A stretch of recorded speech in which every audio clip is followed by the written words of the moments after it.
freezing cold day. The folks from Cleveland, most of them got snowed in and had to turn around. Heard from one person they were on the road for an hour and only went 7 miles.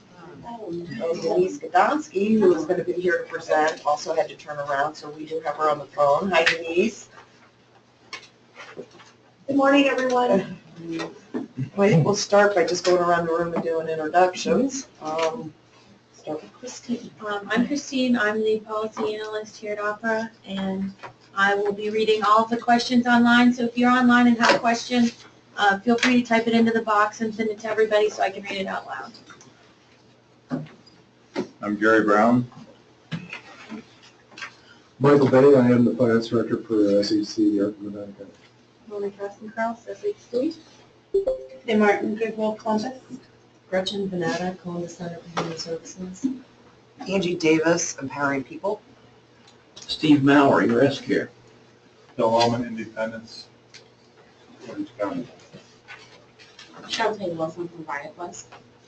Georgia Milligan from Buckeye Community Services. Janelle Werman, MRSI. I'm Susie Burke from Franklin County Residential. Kelly Freeman, Franklin County Residential. Good morning, Sandy Allen with Elvis. Shonda McDouglas, also with Elvis. I'm not Gary Brown. Ben Johnson, CRSI. John Swanson, Echo and Bill. Brian Kramer, HW and Company. Wayne Davis with Community Actions. Yeah, and online we have. So online we have Rosemary Orlando, Ruth Dodge, Stacy Evans, Todd Ryder, Michelle Stewart, Mark Slater, Lloyd Oliver, Jessica Thorne, Gina Kerman, Gary Mosier, Felicia Hall, Diana Bluso, Denise, Thomas Brown, Andrew C. Picard, Christine Picard. So, good morning, everybody. Good morning. All right, Denise couldn't join us today, and she had several pieces of the PowerPoint, so you'll have to bear with us as we kind of go through this in a way that we hadn't quite planned on. I think all of you know we've been meeting with the department over the last year and a half to talk about ICF reimbursement redesign.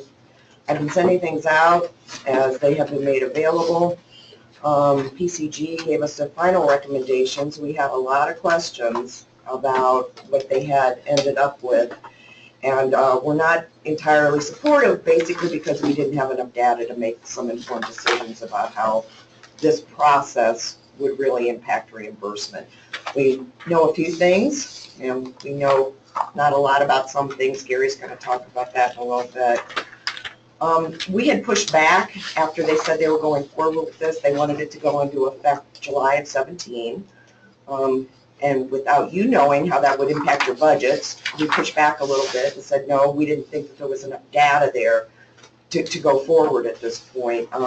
The director then called in all the association leads. He had Mark Davis go in, Pete Van Runkle from OHCA, Dan Connor from BFA, and Bridget Gargan from the Ohio County Board Association.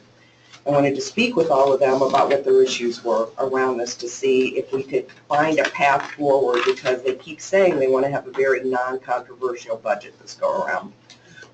So in the meeting, those folks talked about the lack of data and the lack of a way forward at this point, the impact on budgets, and how they thought we needed more time and more analysis before we pushed forward with this.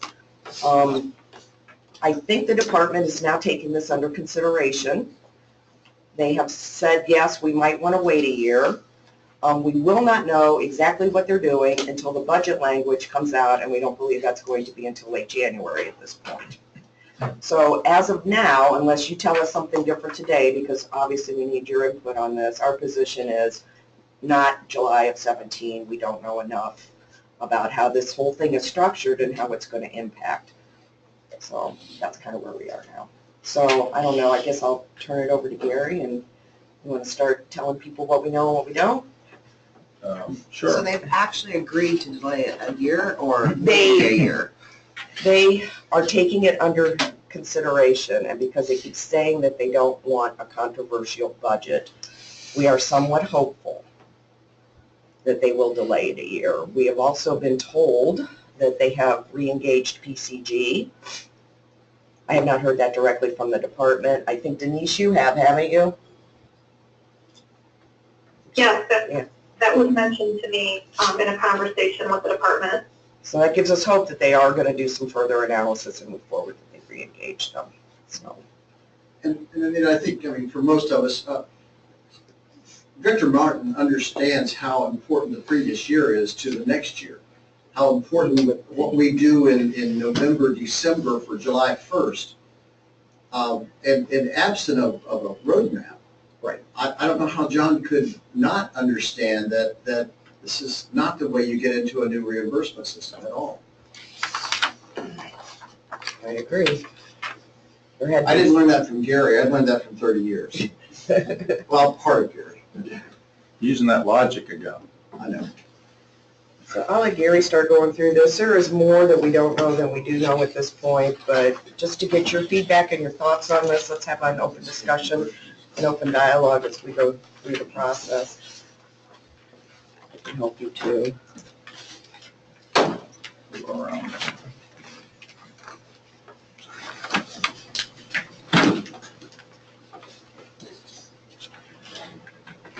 Okay, so I'm here to talk about the good news.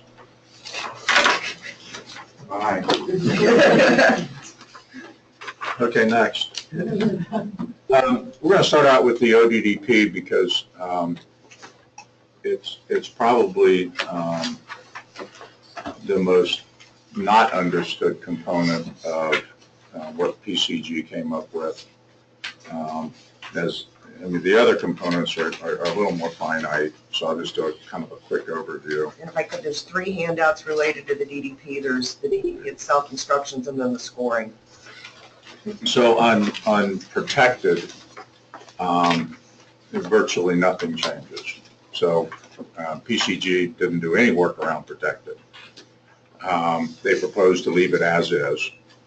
So basically made up of medical supplies, utilities, the franchise tax, and to leave it as protected as it currently exists. That one's easy. Indirect, they took calendar year 2014 data, and they centered their recommendations around that cost report data, although they created now more, or I should say different peer groups. So currently there are 3 peer groups, 1 to 8, 9 and larger, and what I affectionately call the DC downsize peer group 3, which is the 120 beds that were created to downsize the current developmental centers that some of you in the room are operating. I did find it interesting that PCG's proposal was absent that peer group. So for all practical purposes right now, they would be folded into the peer groups that they came up with, which I would believe would not be acceptable to those providers, not at all what was contemplated in those contracts, given the fact that the department controls unequivocally admission and discharge and a whole bunch of other components. So that's a subject matter that PCG didn't touch. Capital, you probably all heard the fair market value approach. It's fraught with all sorts of issues, including the collection of information that would be necessary to calculate it, all the way down to the component that they want to use for equipment and vehicles, let alone how active treatment day services might impact all of the ceilings, which we'll talk about later this morning. So I'm going to start with the ODDP.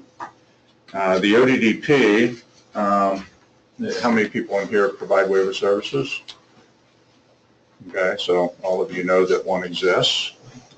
To the extent that you know that they exist, and what that looks like probably varies among the people in the room.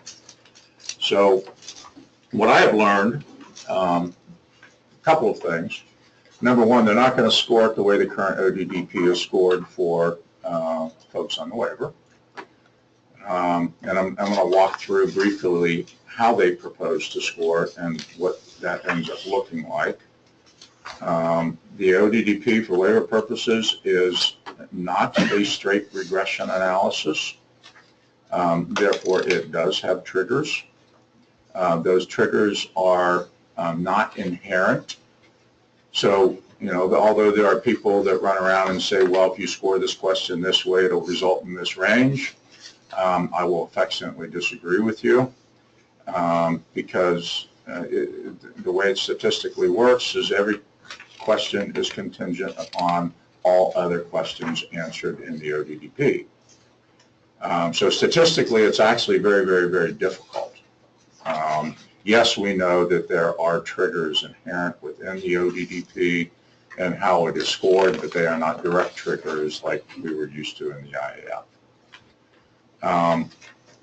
As PCG proposes the ODDP to be scored, it is an accumulation of points, and those points are accumulated in the medical, behavior, and the adaptive daily living domains, and then they are weighted. And how many possible points? The total number of, well, I could get to the slide, because we're going to kind of jump around. Did I do it that way or what way?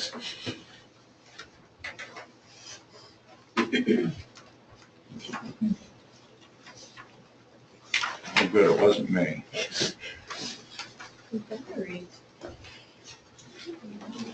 Usually it's me.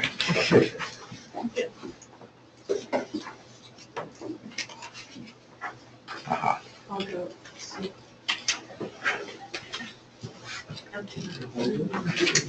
Is that the one that you want to? No, I'm going to jump around, actually.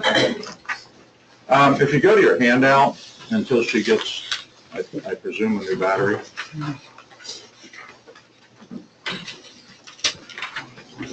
You're going to go all the way back to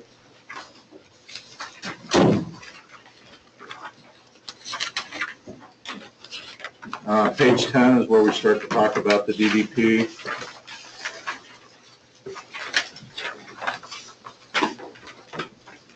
And it's specifically if you go to page 15. This kind of lays it out. If you look in the center, thank you. You were there. No, other direction. There it is. Thank you very much. The medical domain is a possible score of 110 points. The behavior, 110 points. And the adaptive domain, 80 points. That is after they are weighted. Before the weighting, the medical domain has a possible raw score of 108. The behavior domain has a possible raw score of 97. And the adaptive daily living has a possible raw score of 118. And I'm going to go through how those points get accumulated. But What was the medical again?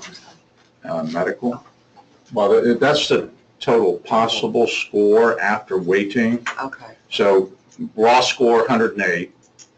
So it is slightly weighted up to a possible of 110. 1.019% is what it is weighted by. I'm doing this from memory, by the way. No, that's right there. Behavior domain is weighted by 1.134. So possible raw score of 97 can go up to 110. The adaptive domain, a possible raw score of 117. It is weighted by 0.684. In other words, it is de-weighted with a possible score of 80. So total possible score of 300. And if I can just say, during the time study, I don't think anybody got over 100, maybe one or two people. So adding a possible 300. Correct. In the medical domain, out of the 59 facilities, 6, the high and the low, the 695 people in the study. The medical domain, the low score was a 6. The high score was 62. That was the absolute highest out of the possible 110. The behavior domain, actually there was a 0. I find that extremely hard to believe. And I'll show you why when we get to certain sections.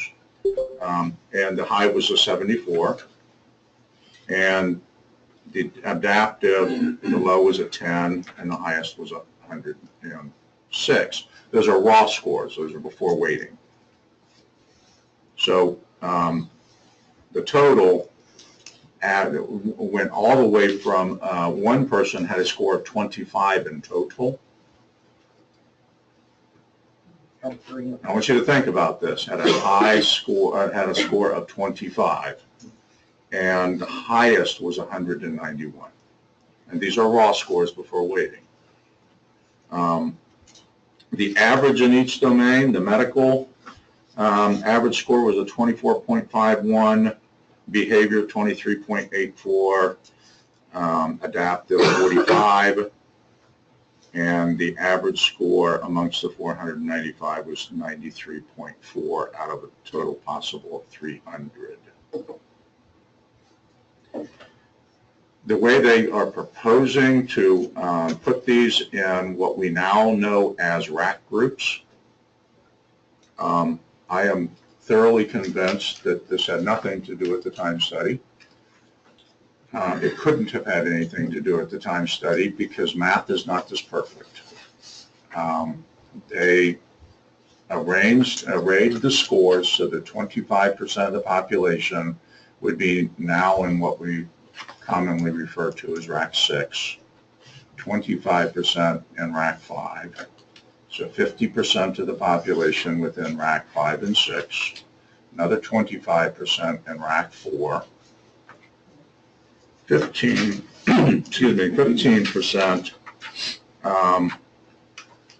in rack 3, 5% in rack 2, and 5% in rack 1.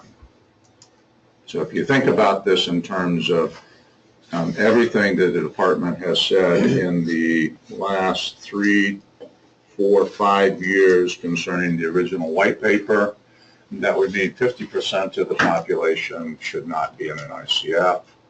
And that is consistent with everything that they've been saying since around exit waivers and conversion. So if you back into the math, it fits almost perfectly.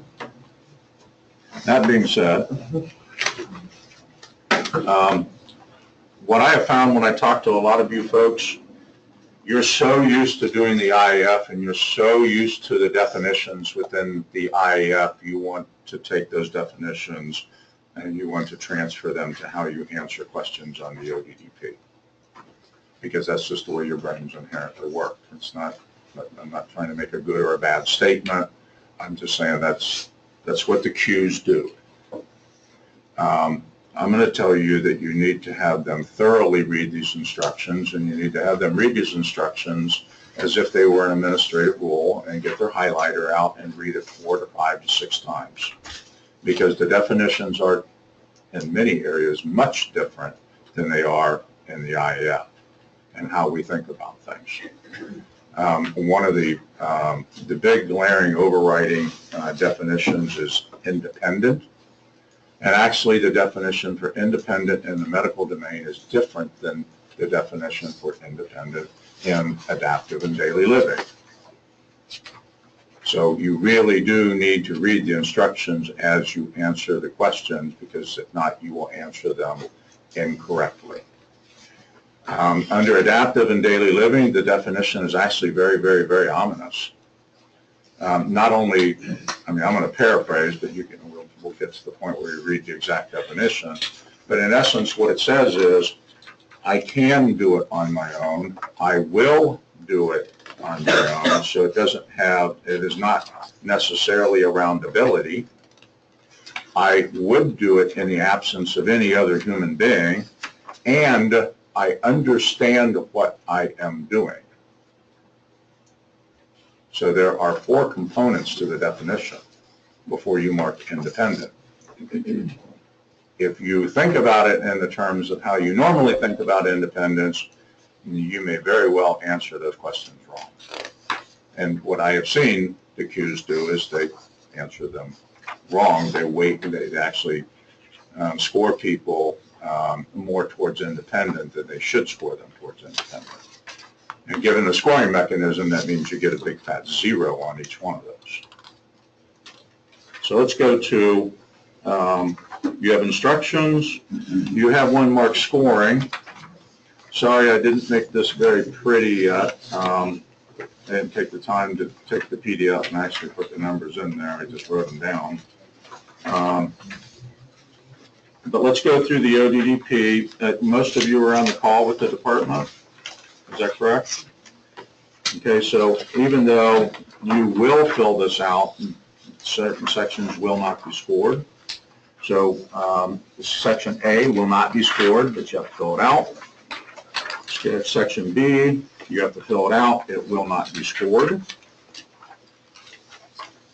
So that goes all the way through the 3rd page, and then we get to page 4. Now, I am not a clinical person, but I've been involved in now 4 different studies to take assessments and use them for funding mechanisms in my career.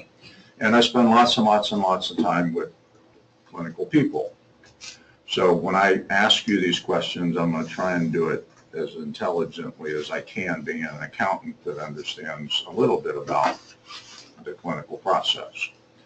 So we get to section 3, and this starts the medical domain.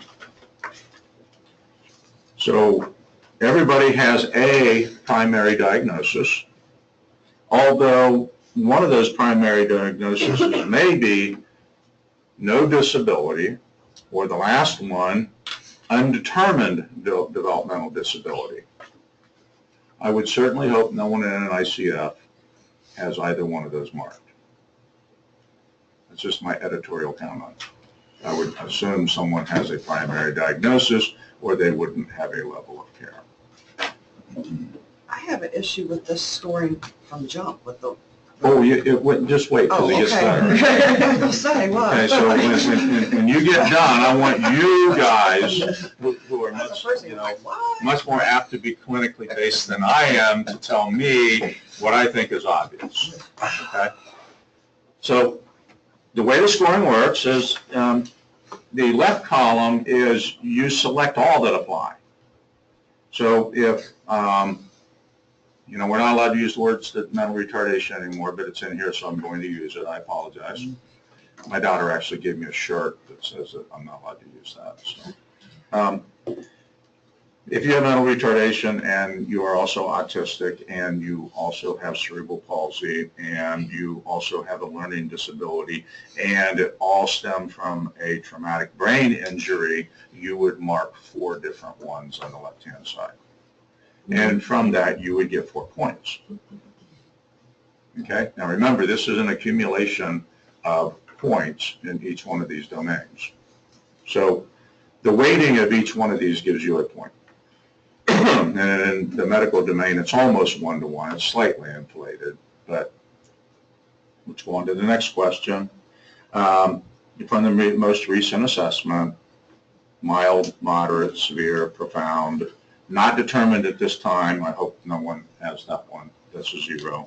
And normal and above is also a 0. I would assume that we're not going to have any of those. But the weight is you get 1 point, 2 points, 3 points, or 4 points. Okay, so I know you just want to jump out of your skin. I get it. Okay, but let's go through each one of these, because then I want to talk about, frankly, the impact on staffing, because that's what the RAC scores are supposed to, at the end, measure. And so I want to have a conversation about how you all feel about that in the medical domain. If you go to the next question, does the individual have a psychiatric diagnosis? You either get a 1 or a 0. Doesn't matter if you have 1 or 12. Right. It doesn't matter. Does not matter. Does not matter. Yes is 1, no is 0. If they're schizophrenic, can you score each person? Each person. Each person has a 1. In the next section is indicate yes or no for each one of the conditions. Respiratory, cardiovascular, you can read. If it's a yes, you get a 1. If it's a no, you get a 0. Has nothing to do with intensity, folks. It's just 1 or 0. Does the individual have a history of seizures? If the answer is yes, you get a 1. If it's a no, you get a 0. And then if it is a yes, you answer questions 19B and 19C. And for each type of seizure, you get a 1. So it is possible that people could have more than one type of seizure. And in the past year, how frequently has the individual experienced seizures? You get a 0 for none, a 1 for less than 1 month, and so on, all the way up to a 5 point. And there's only one answer in each one of those. In 20A, this centers around prescription maintenance medications. Obviously, if you have no prescriptions, you get a 0.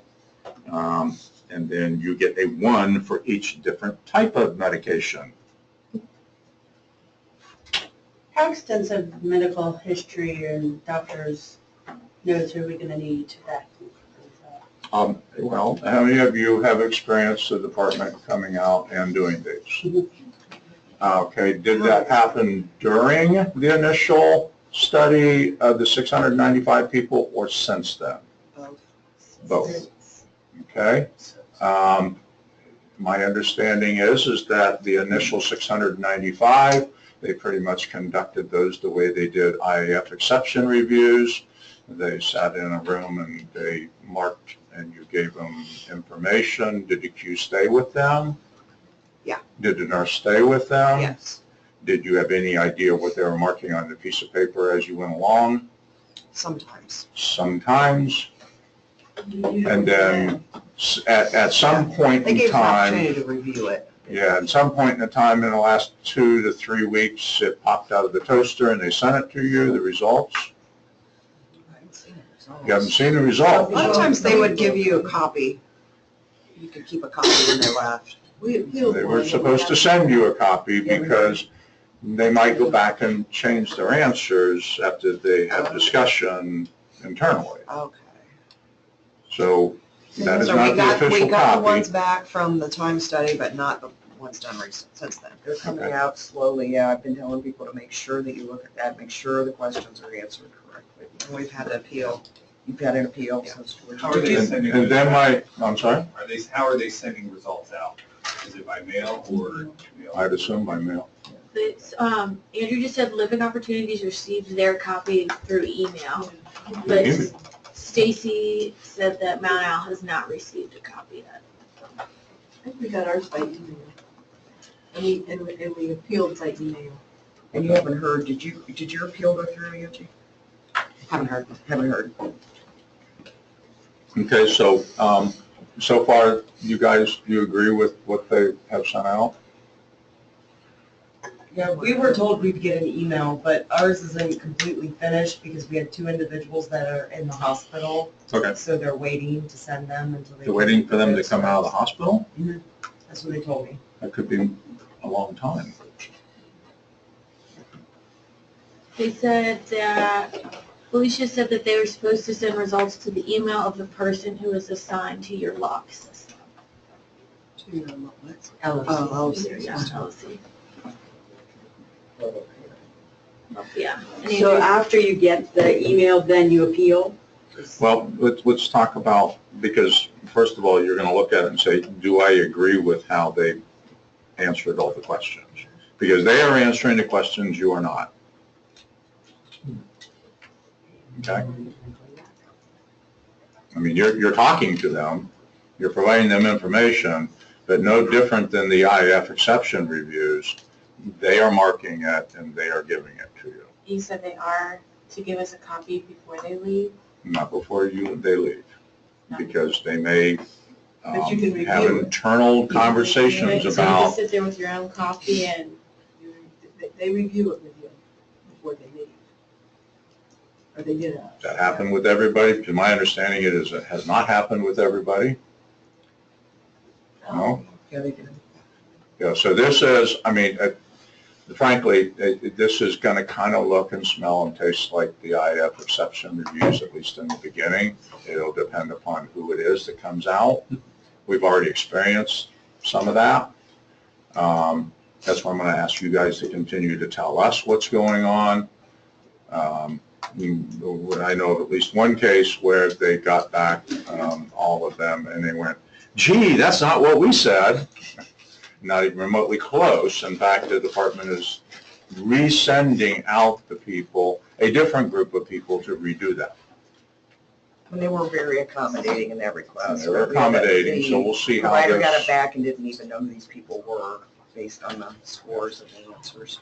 But given that, you have no idea what they're going to do with that unless you score it, because they are not going to give you the raw scores. They are not telling you how they scored it. Now, I have PCG's data, so I went in and I figured out how they scored it. That's what I'm giving you today. Gary, just real quickly, the reviewers, they come from where? Developmental runners. So they brought inherently zero bias to the process when they are surrounded on a daily basis by individuals who, for most part, have severe and profound developmental disabilities, and they come out to the ICFs that they did, Well, where they are seeing a population that, in large part, is not the population that they see and view, work with on a daily basis. Now, I mean, water's under the dam right now, but inherently, just that process, they're not seeing what they generally see. Would they not inherently have a bias towards these are much more moderate than what we see on a daily basis? Therefore, what you tell me, what I see, it doesn't match up with those that I generally see, and then the scoring is much lighter than what you would think that should be scored. I mean, has there been conversation, I'm sure there was at the inception, on just the reviewers themselves? How do they come out and not have inherently zero bias based upon the population they work with on a daily basis? I would say inherently that's how we all think. I will tell you that there were two different studies done in the DC population, both by administering IAFs and administering ODDPs. The results of both of those would not suggest that what you just now said was true. I'm not telling you what you just now said is not true. I'm telling you that both of those did not suggest that. As a matter of speaking, those scores came out overall lower than the current ICF population in private ICFs and that of folks that are currently on waivers. So Assign we money have, ranges to. we have information that is very, very, very conflicting about what we all believe is the general population of people who are currently in DCs. So if you would look at the assessments that they have done, that wouldn't suggest that at all. If you look at the original IAFs that were done on the 120 folks that came out on the DC downsizing project, the providers in this room that are operating those, they can tell you what those IAFs look like. They came out with scores of, an average of anywhere from 1.4 to 1.6. That would not tell me that these are high-need folks, that those are the ones that they did. So the way I look at it is, I'm not quite sure what their motivation is. What I will tell you is that what they've been consistent on, not consistently applied, but what they've been consistent on, what they say is if it's not documented, it didn't happen. They've been very consistent on saying that.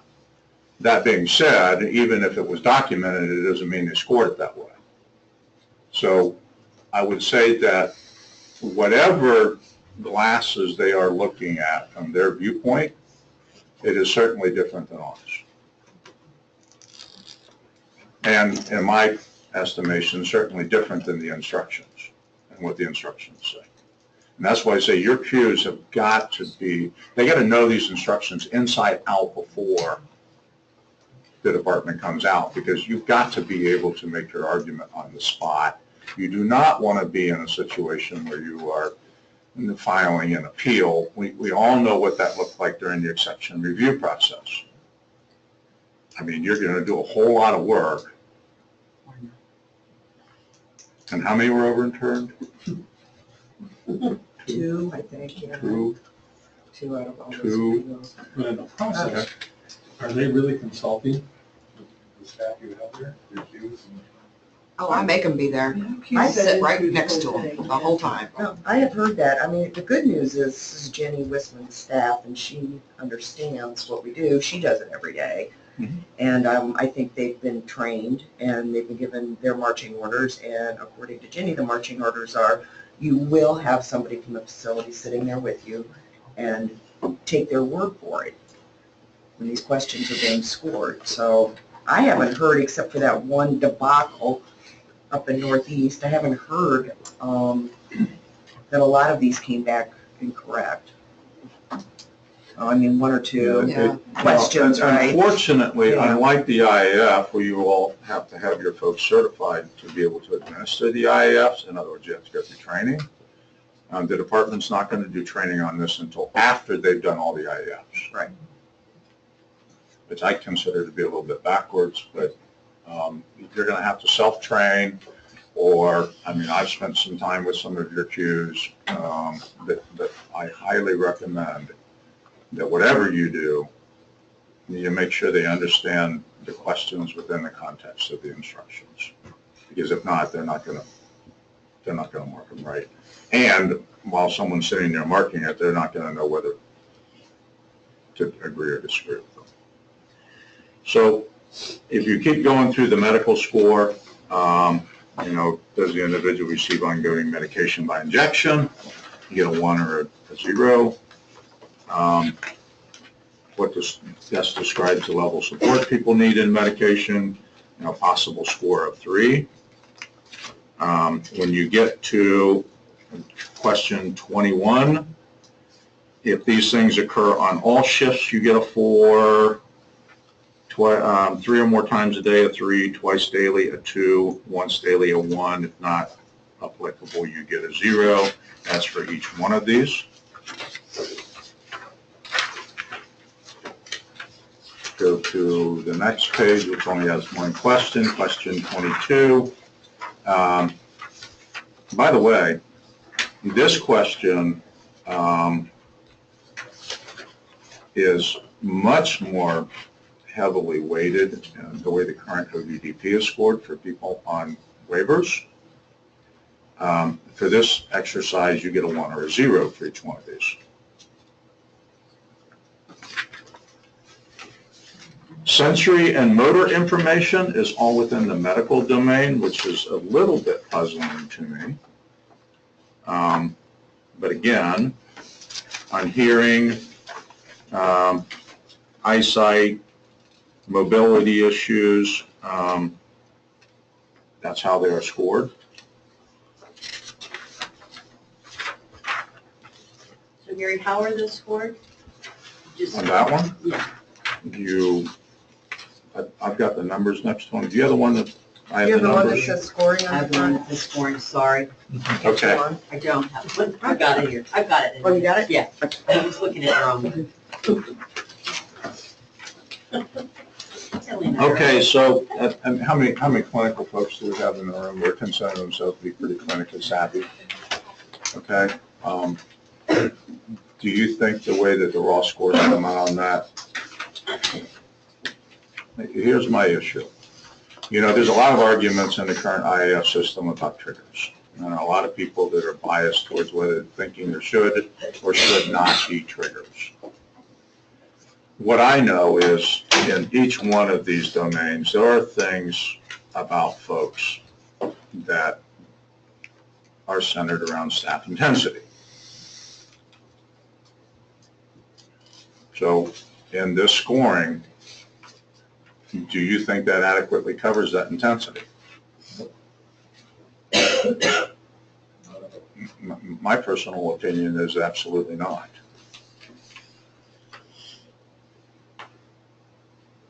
But that's my opinion. And I haven't seen anything statistically to back it up. Because the way PCG ended up doing things, I can't find any statistical validity in any of the three domains that would tell me how or if it ties to staff intensity. Let's look at 23.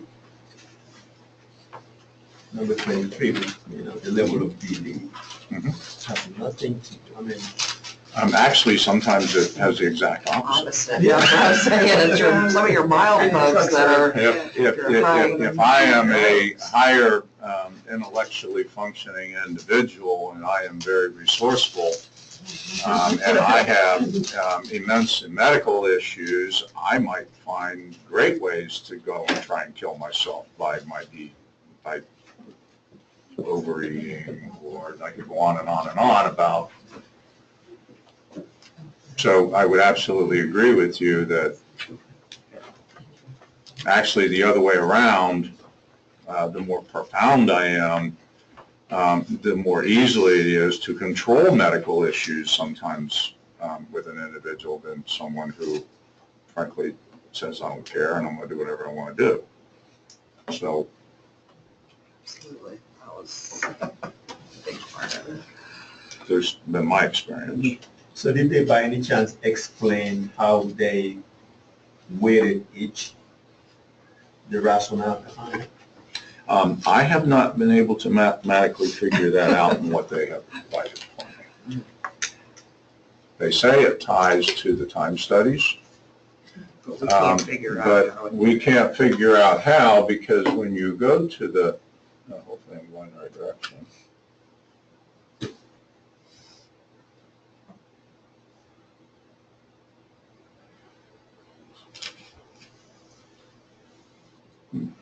Am I going backwards? Yeah, you are. I was going backwards, sorry.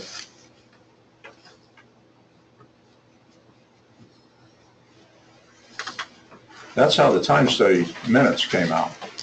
So where are all the minutes?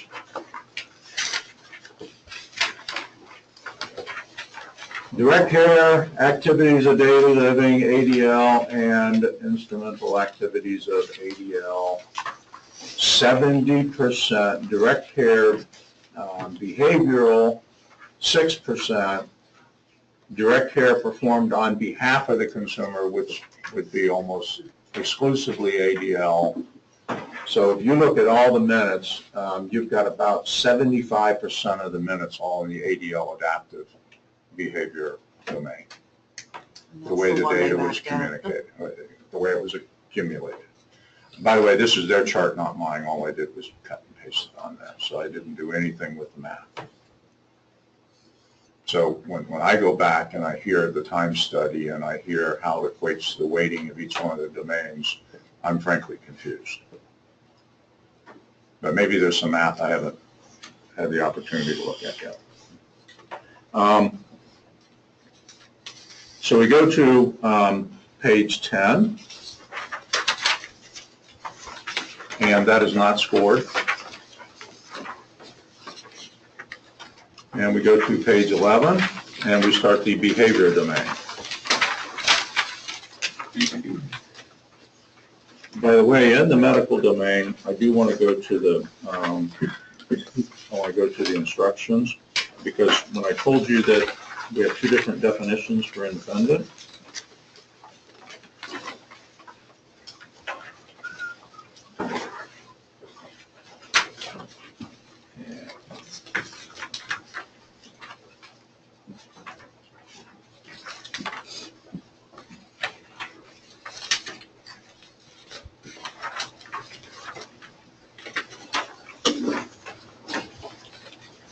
If you go to page 8,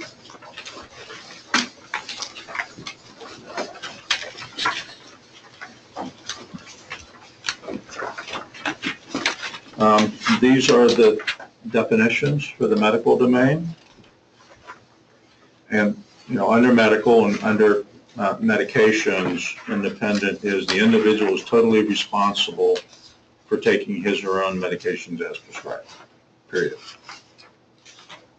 That's the only definition for independent.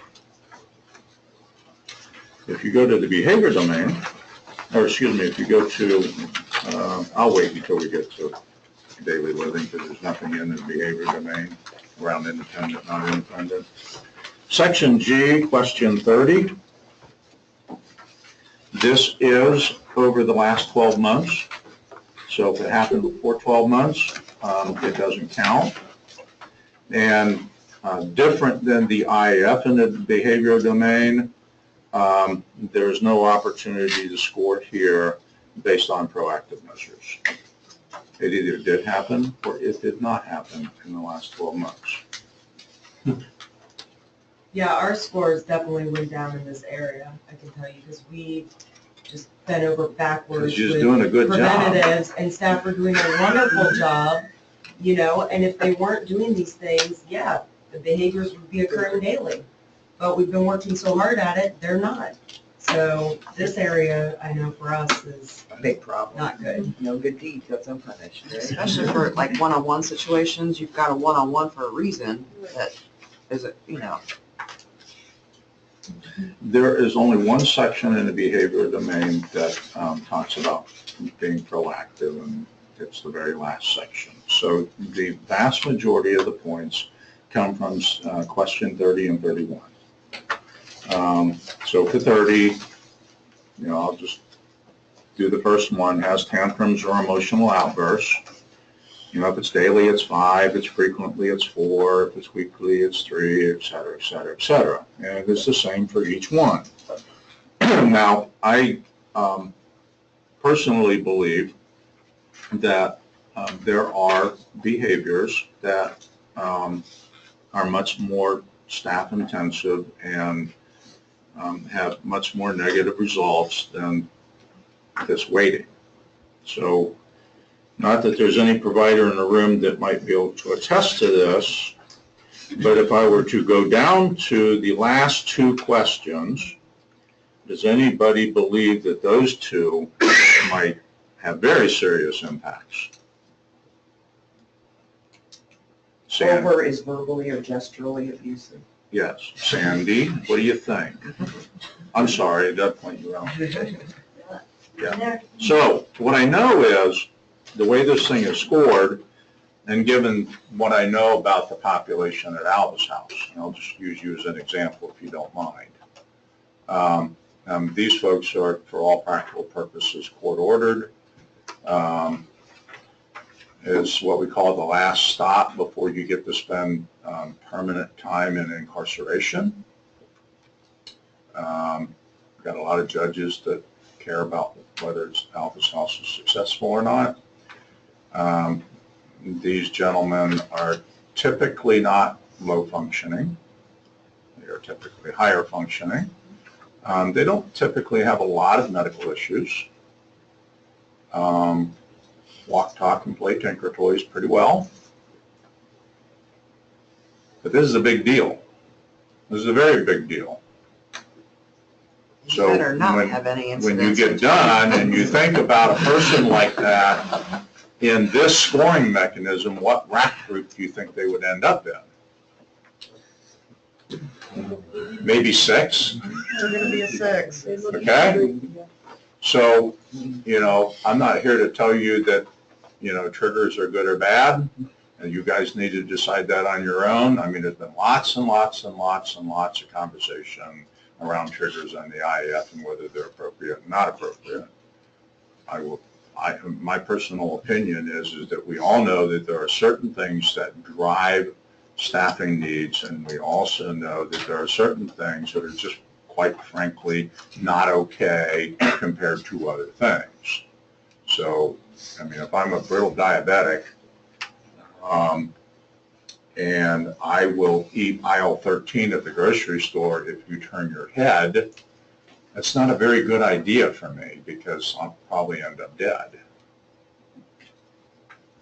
Well, daily doesn't really hit, and when you look down through all of these, many of these take constant staff supervision to prevent, as a preventative. I mean, that's a lot of the Correct. preventatives. So can it be. doesn't measure intensity. No, it does not at all.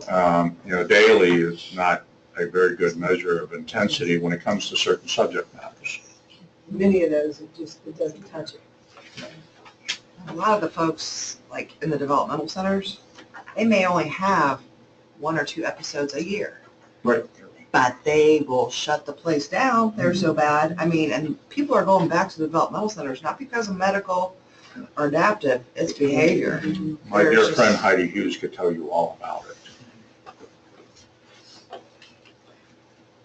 Heidi used to work for me. We've known each other for a very, very, very, very long time. I helped open the 2 Sullivan Avenue homes that were the, okay, so. Yeah. I kind of know this subject matter pretty well when it comes to that standpoint. So behavior is, if it didn't happen in the last 12 months, then you don't mark them. Question 32, if it didn't happen in the last 12 months, you don't mark them in 32. Question 32 is confusing. And that's why I want to read the instructions. If you just read what's on here, it'll say, as a result of behavior problems, consider whether or not each of these presently apply. What's the definition of presently? I will tell you this happens all the time with SSAs at county boards, and I'm not telling you it will or won't happen with the department people, but they oftentimes want to take that 12-month time period and apply it to this question. That is not what the instructions say. The instructions say,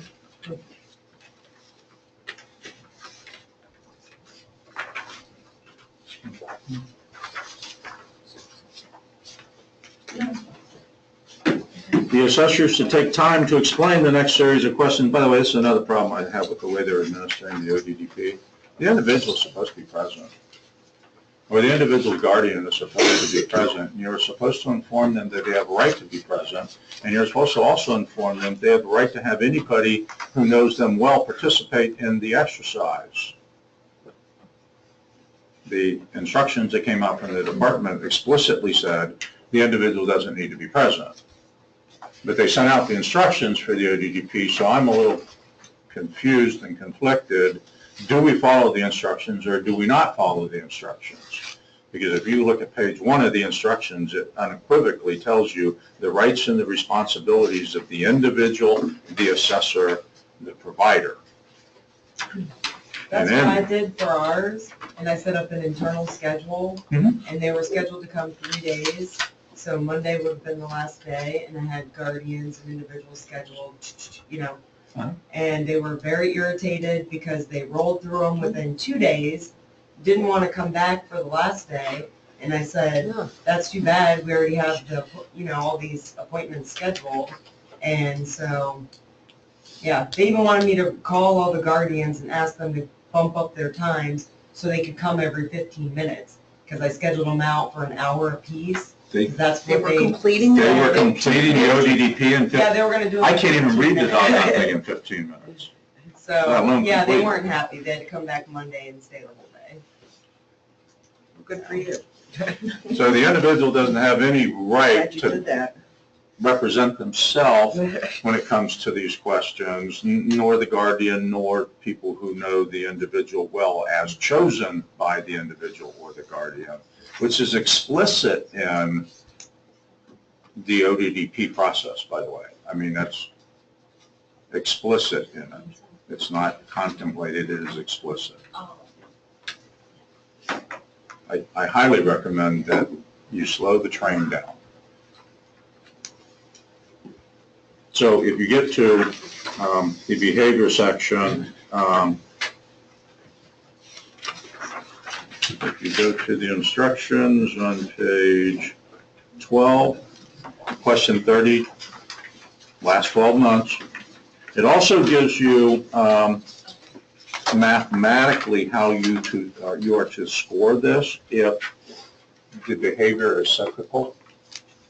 So for example, maybe for a month things are going okay, and then for the next month things are really not going okay, and then for the next 2 weeks they're going okay, and then for the next month and a half it goes through a crazy cycle. It mathematically tells you how to calculate how to answer each one of the questions that you could only do through the accumulation of data,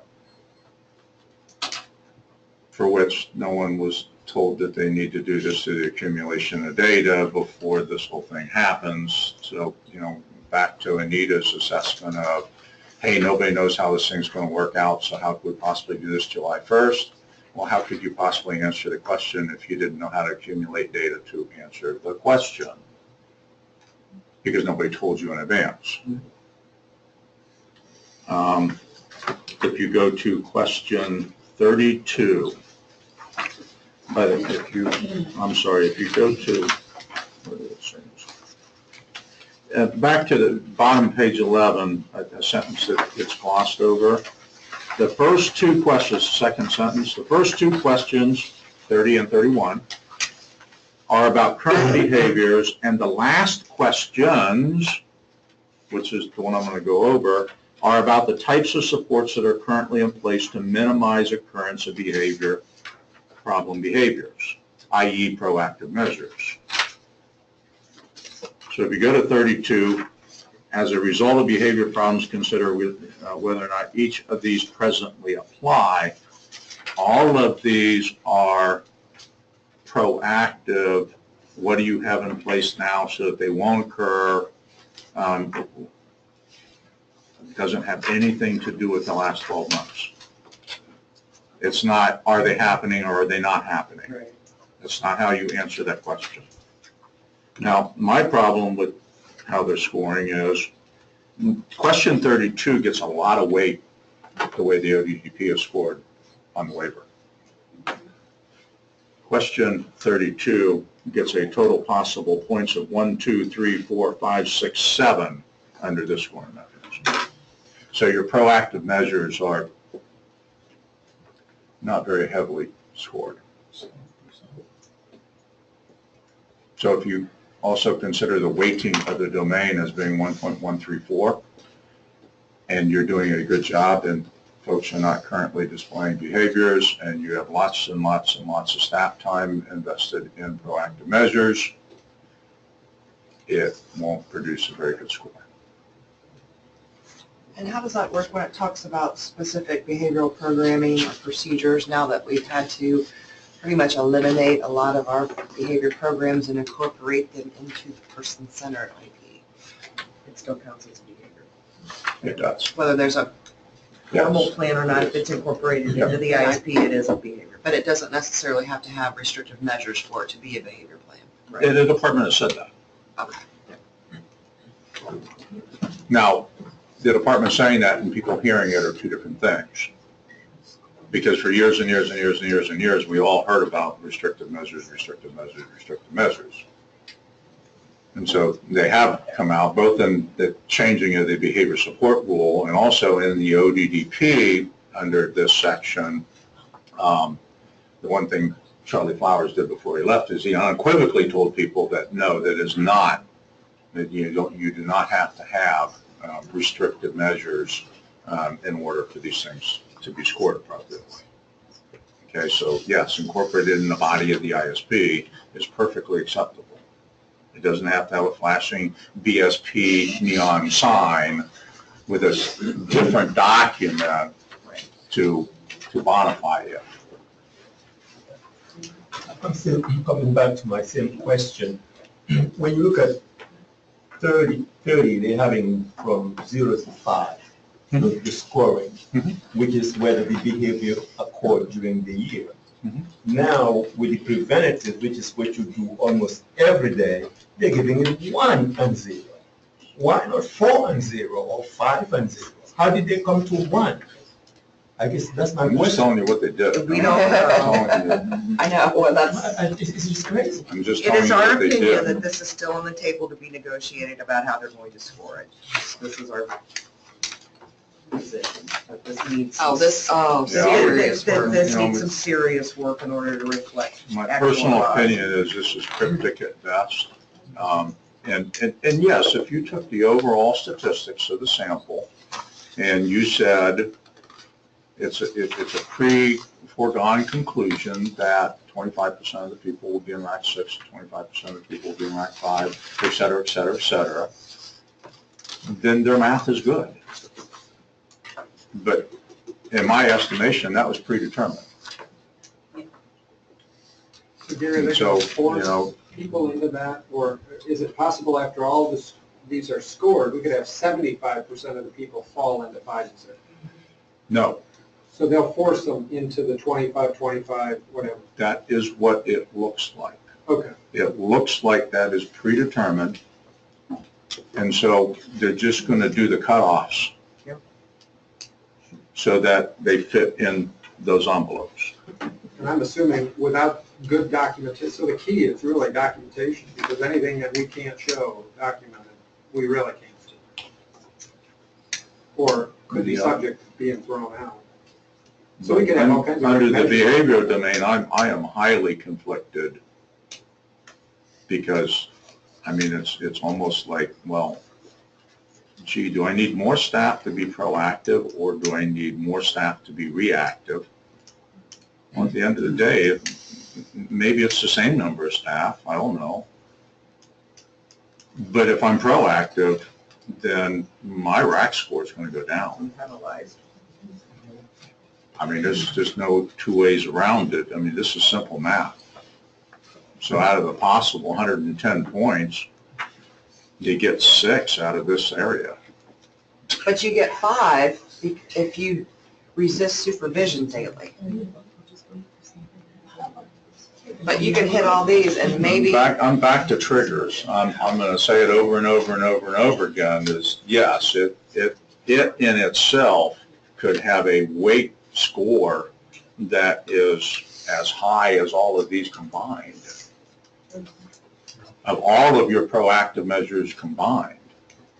Well, this question alone is what drives the behavior, used to drive the behavior add-on in waiver world. You had to have like 5 of the 7, right? It does drive the behavior add-on Okay. in the waiver world. It is I didn't know if they- explicit that it drives the behavior add-on in the waiver world. And here it is, you can get 7 points. It's a 7, yeah. 8, we can give 8 points. 8 out of 97.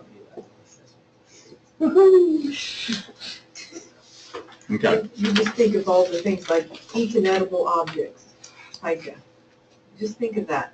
How much, if you've got somebody, how many years you've modified the environment, you have one-on-one staffing because of the danger of choking, et cetera. And you get it down to occasionally, because of the staff intensity and because of totally, constantly modifying the environment. And at the end of the day, what does PICA have the biggest influence over? Medical. Yeah, Because if I eat batteries, folks, it's bad. yes, and we've had that happen. That's really bad. Leather gloves, yeah. Now I got serious medical issues. But it may show only occasionally because you have modified that environment so Yeah. tightly and so carefully. So, and your staff intensity, which can be reflected. Yeah, and by the way, when people, I just want you guys to understand, when people throw out, this is similar to the way other states are scoring the ODDP, other states don't have the exact same instrument. Okay, and the exact same questions. Every state that has a DDP doesn't have the O in front of it, which is called Ohio. Okay, so we took the DDP from New York and we changed it dramatically from the original instrument. So if you go back to New York's DDP, it looks nothing like this. And it scored nothing like this. So I'm just saying to take those global comments with a grain of salt. Well, didn't they take this DDP and back it into the funding ranges for waiver? When they tied, the scoring to the funding ranges, didn't they I think they've been backing into numbers for a little. Okay. Yeah, I mean, actually, I was on the committee that It did sounds like that's all what they're doing. I was on the committee that did all the statistical analysis for the ODDP for the waiver. And we did go through, I think, 43 different renditions. And, a weighting mechanism within the ODDP questions that people sometimes overlook is how many people I share services with. That is highly influential in what range you end up with on the waiver. So if you live by yourself, you are going to get a higher range than if you share services with three other people. Mathematically, because at the end of the day, what's the number one indicator within relative ranges? How many people I share services with? It is number one, folks. It's 75%. Statistically. So yes, all these other things have a lot to do with it. But who and how many I share services with have a high indication of what my staffing looks like. Adaptive gets downplayed a lot based on the weighting of 0.64.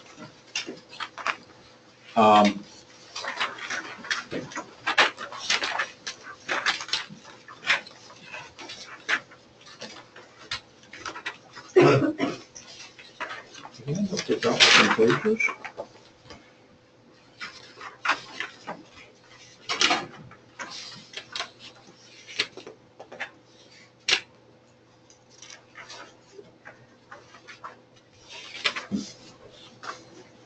Sorry.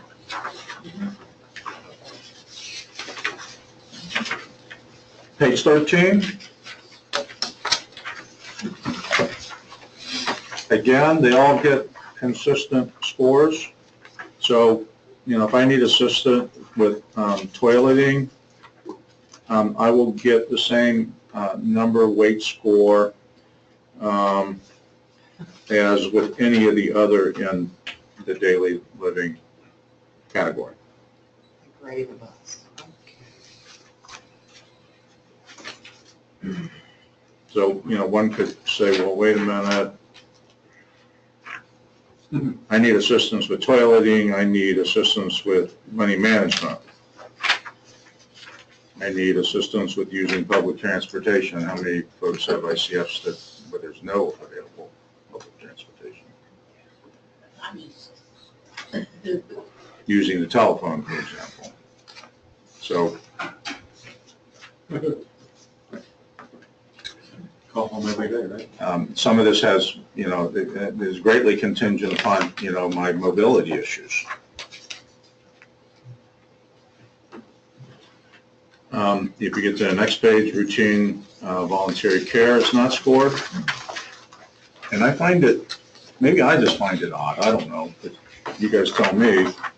Clinical services are within the adaptive skills domain scored. And they're pretty much the same for everybody in an ICF, depending on how on the clinical services. I'm just trying to figure out why it lands in that domain. That might be intuitive to you guys, but it's not intuitive to me. No, it's medical. At least some of them. Yeah. Well, and the frequency. Now, occupational therapy, I could probably make a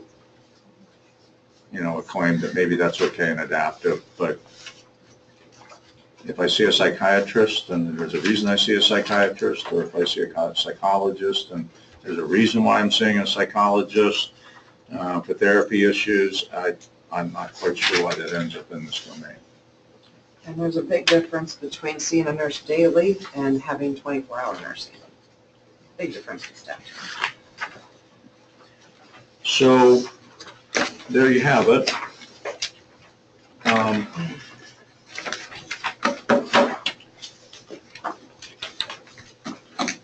If you don't take anything else away from this, they're going to do this process regardless of whether or not this is instituted in a reimbursement system beginning July 1st or not. So we're all going to go through this. You may as well make sure it's accurate. What, the caveat I'll leave you with is that when, the department sent out the original instructions, they said it will be used for reimbursement beginning July the 1st. There's a whole lot of state laws and administrative rules that have to change between now and then for that to occur. They haven't changed yet. So right now, the department is doing this under the auspices of an administrative rule that says that if they do any survey, you will comply. There's one sentence that was added to an administrative rule that says that you will do this. Okay. No different than the information that they're collecting around direct care wages and everything else. It's all under, Frank, it's a survey. That's what it is. Survey. Pardon? This? That's the authority that they're doing it under, because this ODDP is not incorporated in any administrative rule or state law when it comes to the ICF program. It is not. So it is a survey. They are collecting data and you are participating in their effort. And you are doing it because the administrative rule says you will. And that is all it is right now. Okay, I'm not an attorney, but we could bring an attorney in to tell you that. With the final determination is going to be based on this study, when the providers were not given the ample time to generate the data needed to score this for them. So it's false data they have. The way they're answering the questions, that's not how providers were generating the data. I would agree with you. Okay, let's go on to the next. All right, Denise, I backed up to slide 2. Do you want to go through yours? Yeah, that would be great. Okay, can everybody hear Denise? Can you move her? We might need to move you to more the middle of the room.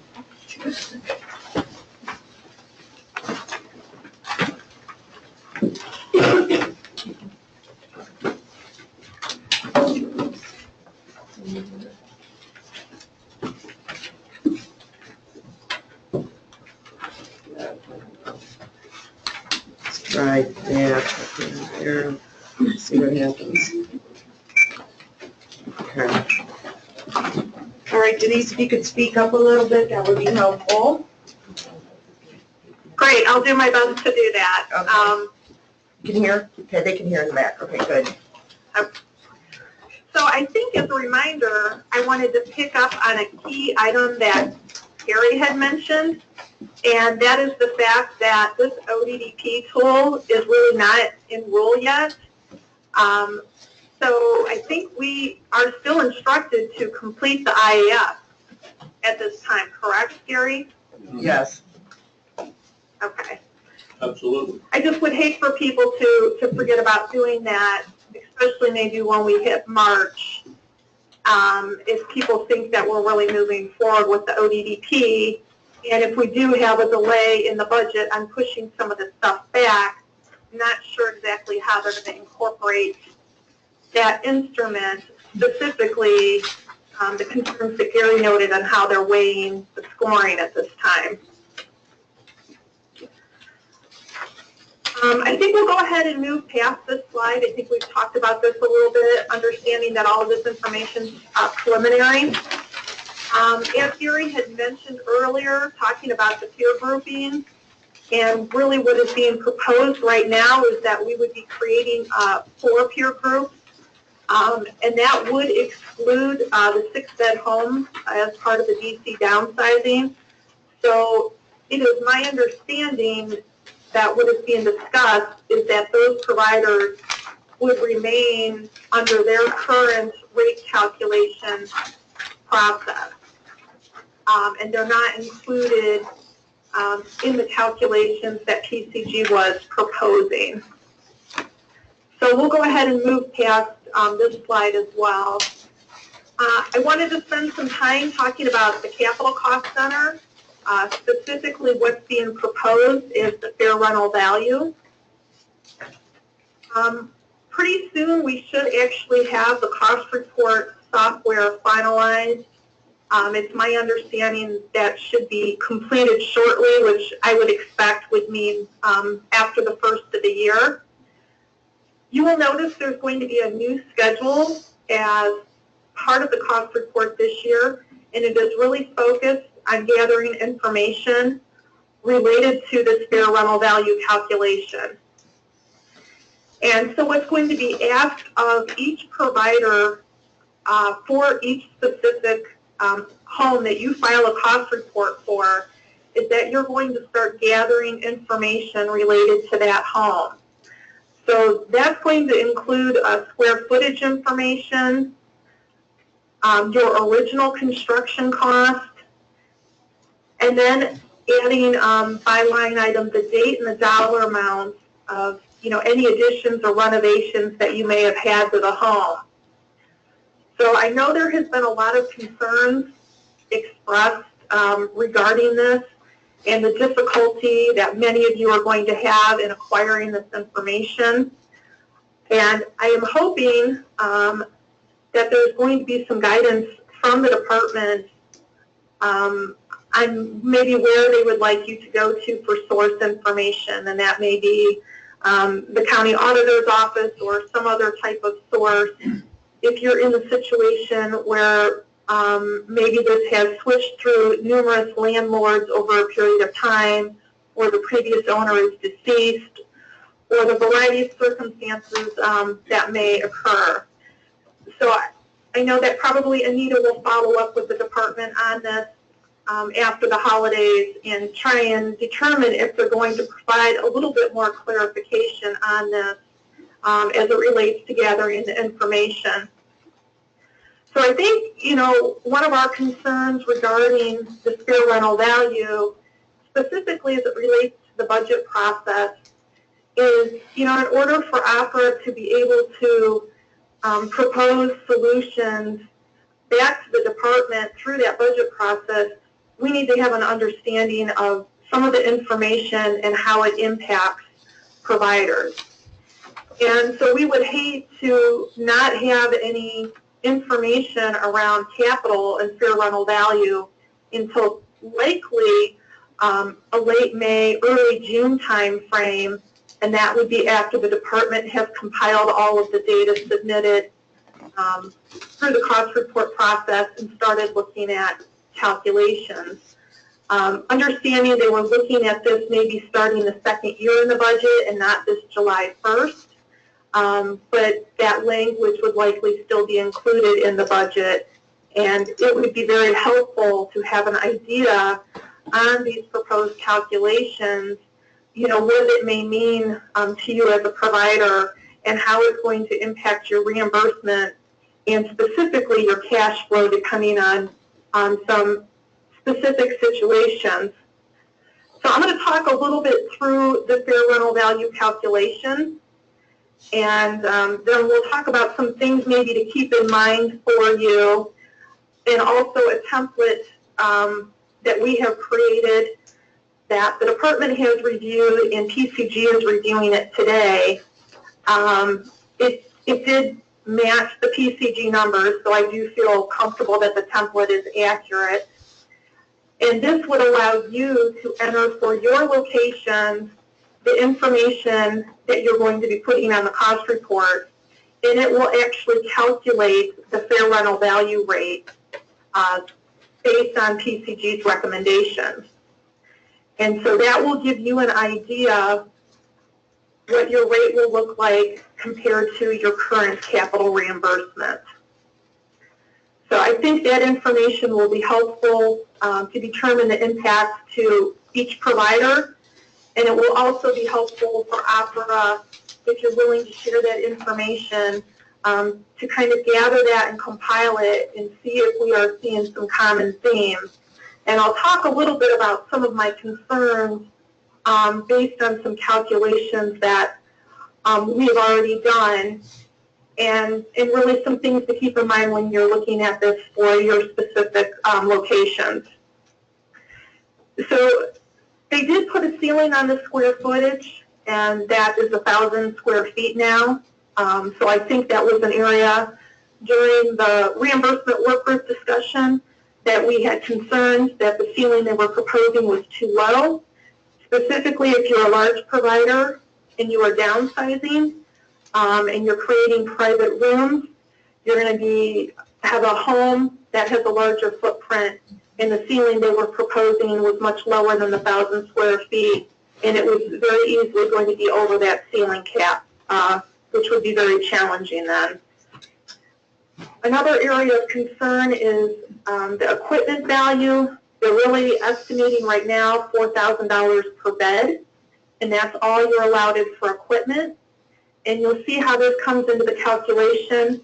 And then once we send you this Excel file and you're doing the calculations yourself, you'll have an idea of kind of what this looks like.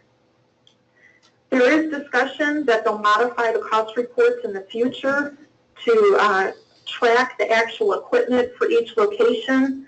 And then they'll use that to reevaluate this and possibly revalue that $4,000 amount in the future.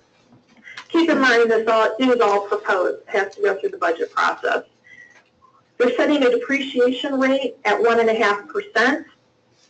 So what that means is your building that has a 40-year life, and you're only taking 1.5% depreciation. So that's really leaving you at 60% that you would depreciate the building. So that means you're always retaining value in the home, and you're never going to have a fair rental value calculation that gets to zero because maybe your home is, 50 or 60 years old. Denise? Another area that can, go ahead. Sorry, this is Gary. You want to talk about how home office capital costs? How that impacts Right, yeah, us? so you're gonna see that in the calculation, that really home office capital, at this point when we go through the calculation, it's not included. So right now we would be reimbursed for our home office capital, and at least the way I'm seeing it, when we go through this calculation together and when you're doing it with your Excel template, I don't see where the home office capital was being included anywhere. And also, if you're running some of your equipment, maybe your transportation vehicles and other items, and you're running that through a home office allocation and using that line item of the cost report versus putting it specifically on that schedule D1 and listing it out, then that was something else that they were saying when they looked at equipment. They weren't seeing that that the $4,000 wouldn't be adequate. And that is, again, because they're really almost not including or ignoring the home office capital as part of this calculation. So that is another area of concern. So PCG is recommending a rental rate of 9%, and you'll see that when we go through the calculation. That is another area that could be adjusted as well to help increase the fair rental value. So let's go ahead and go to the next slide. So really what PCG selected is the Ohio Assisted Living values to come up with the value per square footage. So they're not using the nursing home value, which does result in a higher construction cost. So if you have a location that is high medical, or you're looking at downsizing and you need a lot of lifts and tracks and different things, this may be an area where this value is a little bit too light, and you're going to see that in the calculation. Basically what they've done, they've taken the state, we've broken it down into 5 regions, and they have come up with a specific county in each region that they're going to peg the prices to. And so they're not giving us 100% of that assisted living value.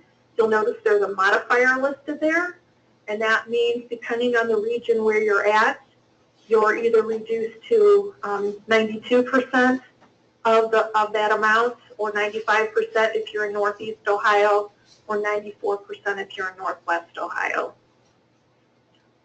So this would be an area I would expect we'll have some discussion, specifically as you're looking at the calculation and you're able to provide some feedback. This may be an area where that assisted living value may not be the most favorable, and we need to look at the nursing home value or some type of modification to this. Gary or Denise? Gary? Denise, why did they choose assisted living when our building codes are either under ANSI or under factory and building, are under institutional?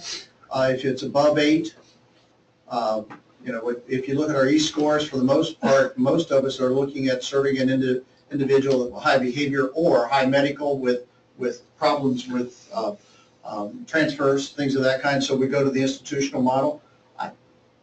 Assisted living doesn't have a Medicaid set of federal requirements. Why did they choose that? Is that because it's a low factor as opposed to more applicable to our particular field? So I would completely agree with you from that standpoint, that it does make more sense that we're closer to a nursing home.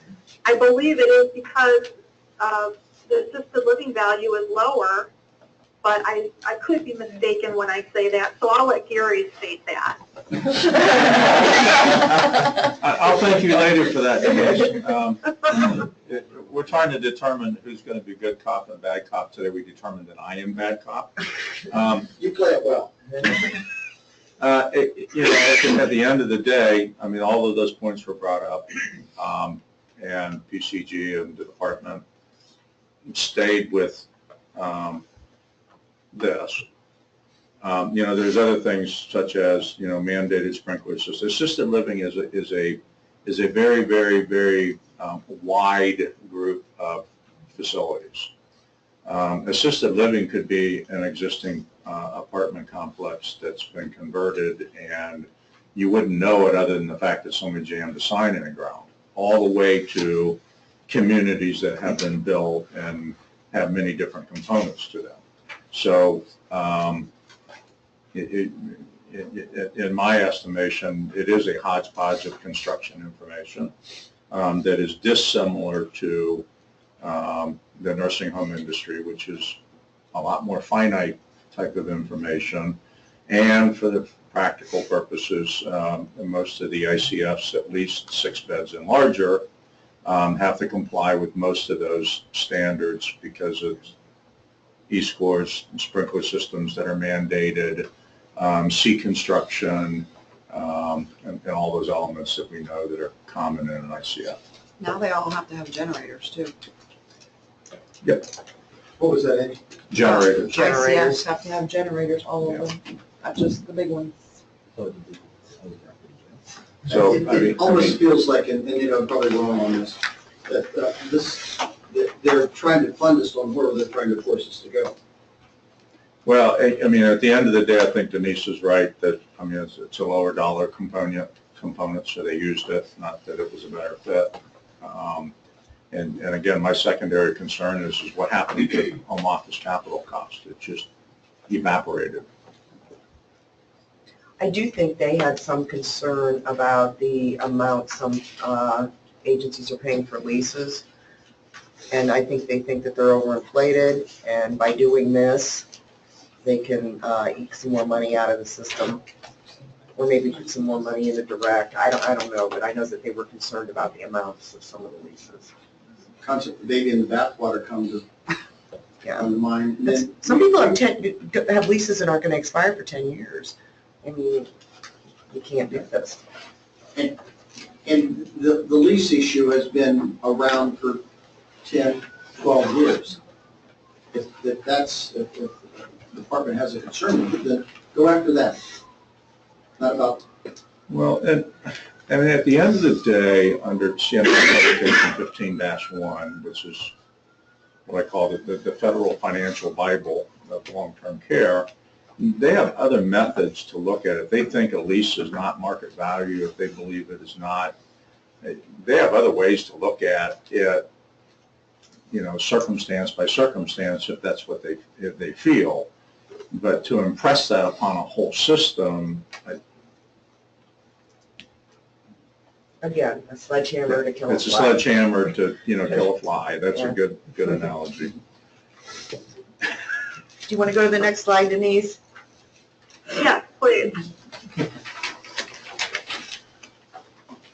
So here we have listed out for you the assisted living rate and then the nursing home rate, and then what those would look like after the modifiers. So you can see what that difference from a dollar standpoint looks like. And it is, you know, it's significant when you take it through the calculation. So we'll go through, I believe on the next slide is a sample calculation. And we should be able to email out either later this afternoon or tomorrow this template to everyone so you can start doing these calculations for your own location. But this is just a completely hypothetical situation where we're looking at a square footage that you'll be entering, and for this location we're going to say it's 4,200, and we're located in Franklin County. And so what will happen is we take that square footage of the 4,200 by the value per square footage of 161.83, and that comes up with the main number that's going to be driving this calculation of $679,678. So where we come into concerns with this is specifically people who have been looking at downsizing, have been entering into leases, and even when we go through this whole calculation, this has not been coming out favorable for them. And so we understand the department has concerns with, they feel like they've overpaid maybe for some older buildings who are leased. But at the same time, if you look at what is needed to construct a new home and people are trying to downsize, they've almost been forced into some of these leases because they don't have the capital to put down and do traditional bank financing. So you can see right here where we've got a disconnect of my subtotal of $679,000 versus what we may actually be seeing in construction costs over to the right. And that's where you're going to list your building year and what your construction cost is. So we do have a disconnect there. Denise. So the next line, go ahead. Don't leave that slide yet. Denise, up until recently, 6-person was the approval number, right? If you're going to downsize, you're going to downsize to 6.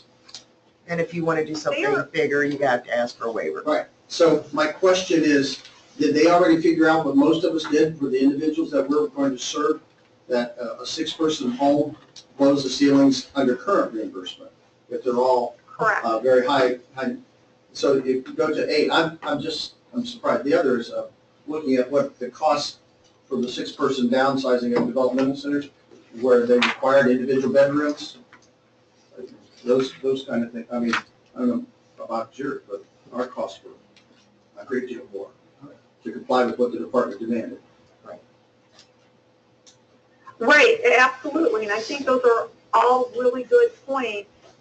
And we're hoping as one of the takeaways, specifically if you enter this information in the template we provide you, and you are looking at a downsizing, or you have recently done a downsizing, I would encourage you to consider having a meeting with the department and the downsizing committee that they have, and sharing this with them. So I'll go out on a limb and say, I don't think the department really intended for this to make it so providers couldn't downsize.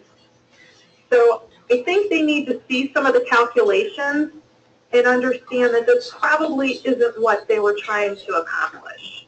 Right.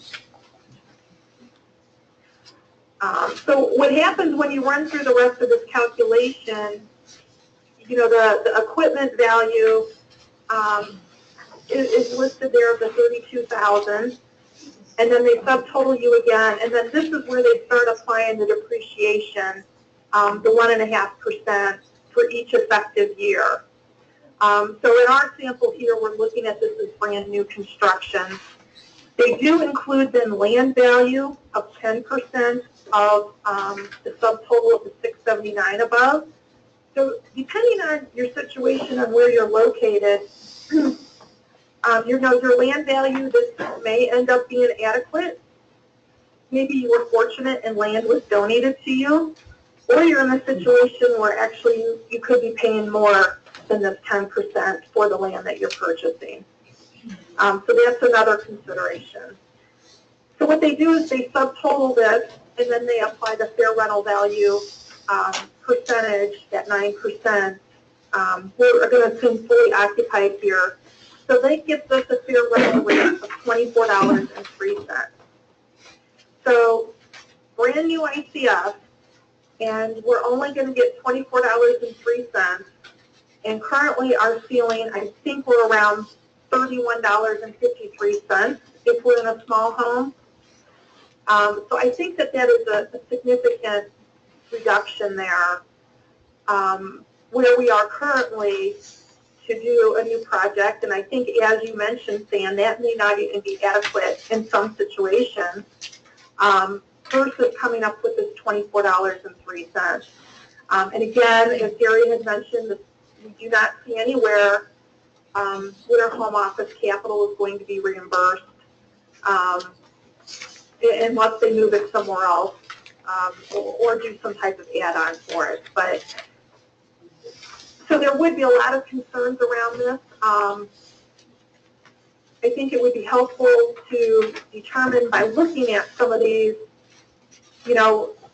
it seems pretty clear in some of the initial calculations we've done that the people who are on the unfavorable side of this, maybe somebody looking at downsizing, somebody who's already into a lease, most of the time when you go through this calculation and you've got a building that has been depreciated for several years, the fair rental rate decreases and likely will not cover your lease amount. That would be a concern.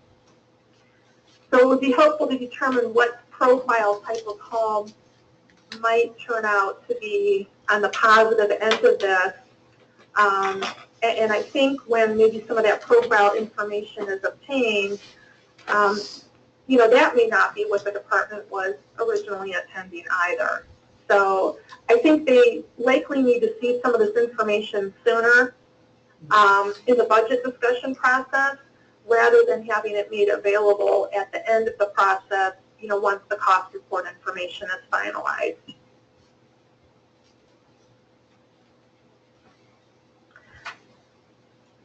So Gary, Anita, I'm not sure if you have anything more you kind of want to add to that, or if anyone has some specific questions. I'm good. Denise, how do you want me to get the template out? Just send it out to the ICF list in general, or just to the folks who showed up today, or anybody who emails me and wants it? How do you want to handle that? Yeah, however you want to do that is fine, Anita. So the department has seen the template. They thought it looked good. Coy was going to email me back later today, so I can drop you an email and let you know that he gave it his blessing as well. Okay, well, as soon as I hear from you, then I think I'll just send it out to the listserv. Okay. Okay. That would be fine. Denise, I had a question on our original facility. It's 43 years old. If I need to report this information, do they want to see every individual additional asset listed, and then, or can I just include the totals per year, or do you know how they want to verify the information I'm giving them for 43 years? Yeah, so I think that's a good point. The way they've got it laid out, it looks like you're able to do the additions by year. But this would be an area where they haven't provided any clarification or stated that they wanted to see either a depreciation schedule or some type of support for the items. And then I might be adding things, but what about deleting, disposing of assets? I'm assuming then I don't need to include disposals, or they want a net amount, or do we know? They really didn't state that. What they did talk about was specifically if you added beds or reduced beds, that they would want to see that type of capital addition or removal listed as part of the information. But I'm assuming every individual asset I've added, they're going to want to know about. So let's just say in a given year, I don't do anything but add a $600 computer. I should be including that, shouldn't I? No, because you're not going to include equipment. Only buildings? Only building. Yeah, And building improvements. related items. Well, we used to break out machinery and equipment separately that may or may not be attached to a building. How am I going to know what to include? Put that under your home office and try to reimburse you. No, I mean, seriously, so maybe we should have a discussion offline, but I mean, I might need to go through these lists of assets to know what, because we would have listed plumbing fixtures, sometimes in equipment, I don't know. Yeah, and so I would agree those type of items that you may have considered equipment That one actually are goes part back of to the the early building. 1900s. And the original structure goes back to the early 1900s.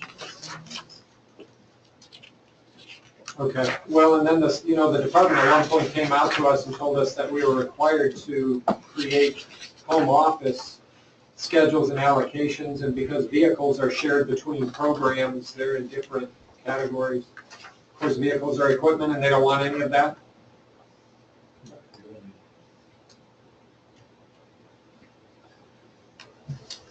Not on the Yeah, if I schedule. heard you correctly, yeah, we're not including vehicle equipment.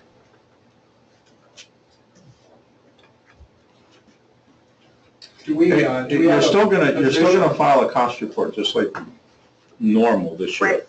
So, But it's going to include all that additional information. well, these are gonna be, Denise, correct me if I'm wrong, but these will just be additional schedules. Right. It's just. Okay, but you'll still have the original schedules there for capital, Okay, so you will still report it the same way you have always reported it. right. This is just an additional schedule.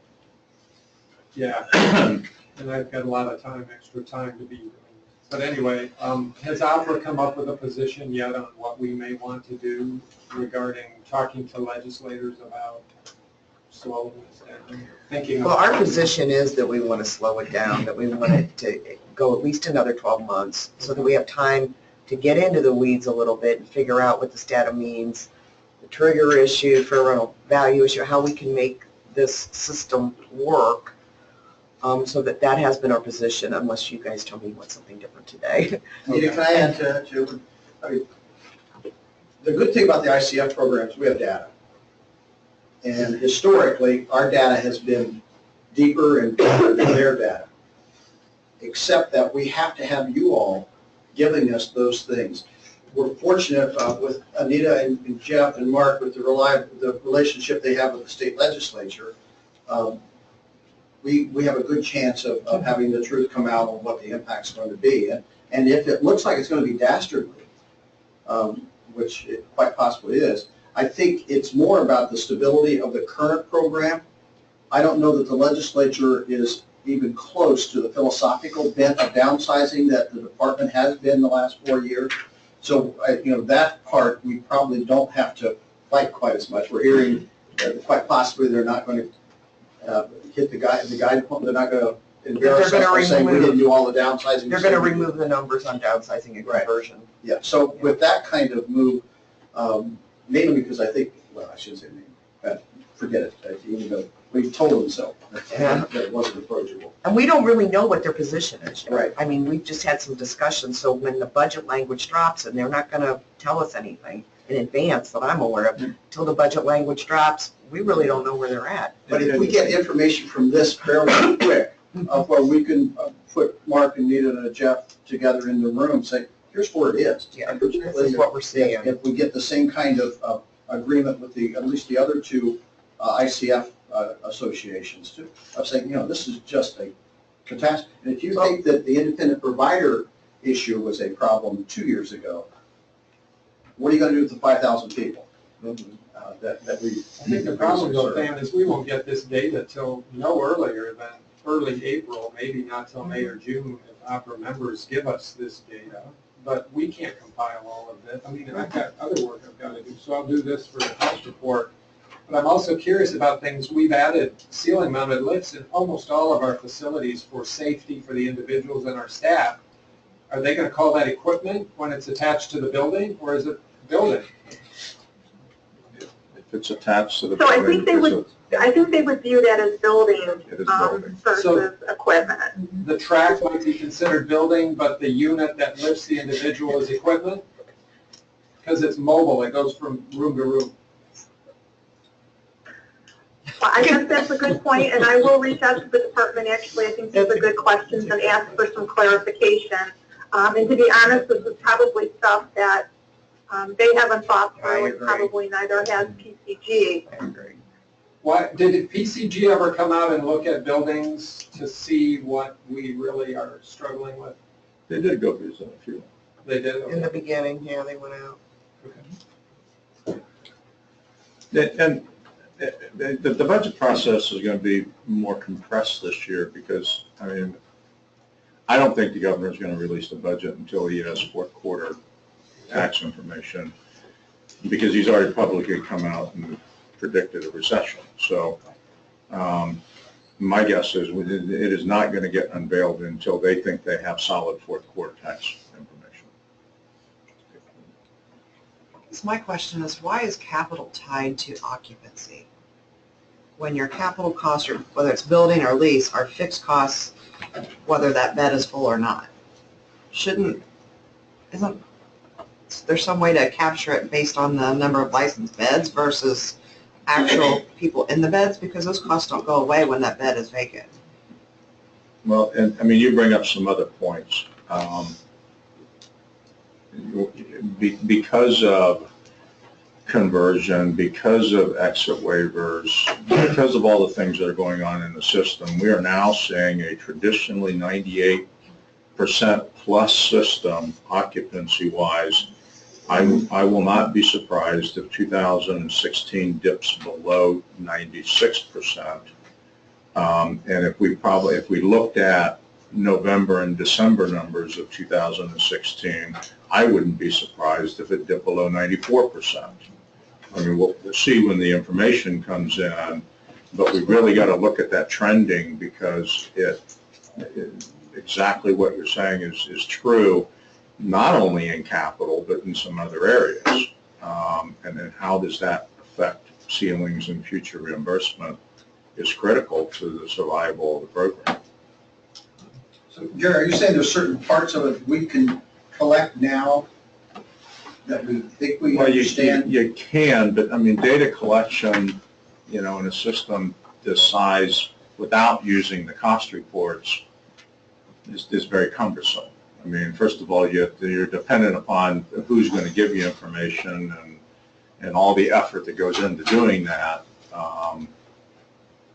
Yeah, and all I'm saying is, if we can keep something out of the governor's budget, it makes it a lot easier for us in the legislature. The work, John, the things we've worked out in the past and stuff, if we can. But on the other side, we have to have a preponderance of something that says, look, your house of cards, here's a major part of your house of cards. If we've proven to you that this doesn't work, that impacts the rest of the reimbursement system, which means your timing is off completely. Why embarrass ourselves in front of the House of Representatives? Let's work on this. No one's got a gun to our head that it has to occur. It's not a federal mandate. Right. And then I just got off a call about block grants. Right after ACA, block grants are going to be, Medicaid is going to be the next big thing coming up in the Trump administration. Can I swear? We don't know what the hell that means for Ohio or for facility-based services like ICF, let alone fee-for-service services like the way, or whether the hospitals are even going to be able to sustain themselves, right, with block grants. So this is not a year To make a big to change. do a revolutionary change in something that's been going on for 30, unless there was a big crisis. 1993. Yeah, unless John and I were front page news of ripping the system, John. We haven't quite figured out how to do that yet. Gary, Okay. did you want to, Gary wanted to say a little bit more about IAFs and ODDPs?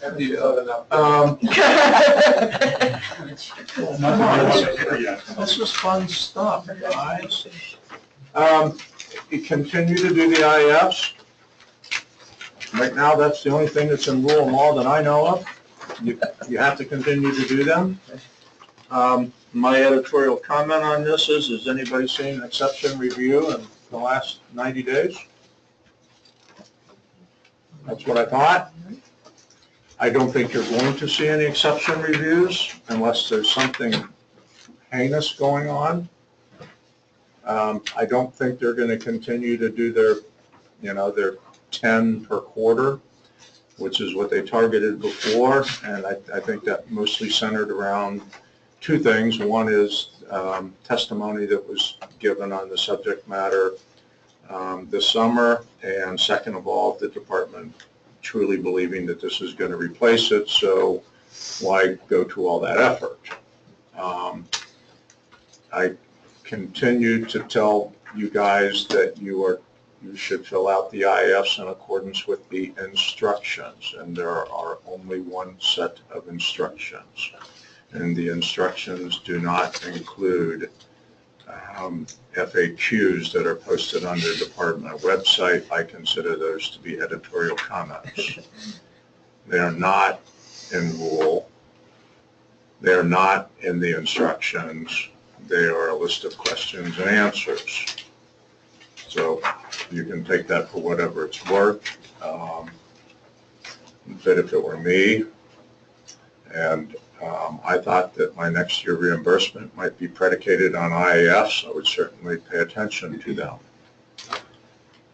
My next comment is... Gary, before you go to that next comment, I'm just curious in the room, we just had a couple of reviews this week, and they went well, as far as we were concerned. What kind of reviews? Exception reviews. You did need exception reviews. You haven't had any in the last... We just had them this week. Exception Pardon? reviews? We just had it this week here. Those were not exception reviews. Well, whatever they came out for. Those were ODDPs. ODD, yeah. Okay. Sorry. Exception reviews on IAFs. This is, No. all right. I don't believe the department is doing This is any what of it. replaced the IFs, and we were, we're appealing one individual out of probably 16. But Gary, I mean, with what you just said, if we do not follow the FAQs and we appeal, and they're the one who will make the final determination again. So Well, if you they're know, judge and jury, I'm just wondering. I have spent the better part of my career in rules and laws, and as far as I know, they're the only things that are authoritative. The rest of it is, I've seen a lot of people, including myself, come and go from government, including myself. And whatever opinion I had while I was in government wasn't necessarily the opinion of the person who followed me. So all of these other documents are merely an accumulation of a current employee's opinion. It is not rule, it is not law, it is not enforceable. It is an opinion. That's what it is at the end of the day. So if they thought that it should be changed and it's not consistent with what's in a rule or law, then change the rule or law. Okay, so Public input, which is why they do that, so they don't have to get That's right. stakeholder input. And So, I mean, and if you really want to get somebody riled up, go contact Representative Duffy. He would be more than happy to get riled up about this subject matter because, he wants to introduce legislation that prohibits state agencies from de facto creating rule or law by stroke of pen. Because state agencies do it all the time. And in his opinion, why do you need the state legislature? You can just by stroke of pen and opinion change it. Okay? So there's a reason why we have these processes. There's a reason why we have JCAR. which is a joint agency review over administrative rules, is the reason why we have all these legislative processes. So that all these things see the light of day and that they all get public input. And they get legislative input. The last bullet on here, frankly, I disagree with this. You may be mad at me for saying it, but I'm going to tell you why I disagree with it. Currently, for people on waivers, this is exactly what we do at the ODDP. We do one, and then unless somebody thinks there's a significant change, we never do them again. Well, guess what we all forget about? We all forget about all those little things that add up that now indicate a significant change. That significant change will put you in a different RAC group. So I don't agree with this. I also know that if there is going to continue to be an exception review process, if we use ODDPs in the future, and if you were to say, wait a minute, there's been a significant change and therefore you submit one, would that submit you to the likelihood of an exception review? So I always, when I look at these things, I always like to think about them as if I work at that governmental agency and how would I view this. I personally believe it would trigger an exception review because the way the department redid and came out and did exception reviews was based on how you guys scored compared to how they scored. And so if you scored differently and higher, you were very highly likely to get another exception review. So that's the reason why I don't agree with this. I think it should be done just like the quarterly IAF process is done. And I like it because it's less work and you still look at it quarterly and verify it. But that's not what people do. And unfortunately, at the end of the day, when you guys are all busy and your queues are all busy, do you really do that? Not unless there's a mechanism to do it. That's frankly what ends up happening. So are they going to move forward with the DDP July 1 of next year regardless whether the whole reimbursement? They can't. Okay. They can't. State laws and rules have to change. They cannot. Okay. Because that last slide said July 1 of 17. That's wasn't what sure. they're saying. So I didn't know if they want, right, but I didn't know if they wanted to move that through on July 1st and hold off on the other They stuff. would like or- to start getting some data out of the Yeah. Who knows? But what I will tell you is without changes in laws and rules, it can't happen. Gary, what's exception reviews being this week? What's exception reviews that came out? What I like is we now have an exception review process to a survey. I think that's, Gary, he said it was an It is. IAF exception review. who? That's what they came out with us. I just. Is that what Scott told you? That's the first one I've heard of in 6 months. Well, they don't like us. We're dealing with them. They know Bad things so Dan. well. I'm going to say that's the first one I've heard of in the Well, last it's 6 points we were appealing, and they agreed with me on 5 of them. I thought that was pretty good. I just know they're justified in going to them. I know what we kept whispering, the staff kept whispering, go see Swanson. We certainly are not a field of feelings, are we? Okay. The only facility with an IF score of 2.1. All right, as I said earlier, this is how the RAC groups lined up. This is their chart, not mine. I threw this in here just to remind people the history of the reimbursement system. How many of you have been around for at least 12 years? How many of you have not been around for at least 12 years? Okay, so 12 years ago, just for your edification, we have what we call permanent statutory law around this reimbursement system. And since 1993, for all practical purposes, it has not been changed. Everything that has changed how you get reimbursed in the last 12 years has been done through temporary law. And that temporary law is notwithstanding language of current permanent law. So in other words, what that means literally is on June 30th of 2017, which is when the sun sets on the current biennial budget, because the biennial budget by definition is a 2-year temporary law. If it were to sunset and nothing were to replace the current temporary law sections that are in that budget bill, what would pop out of the toaster for the ICF reimbursement system would be what's on the book, had been on the book since 1993. So I thought I would take you back and show you what that looks like. So I did some, these were not perfect calculations.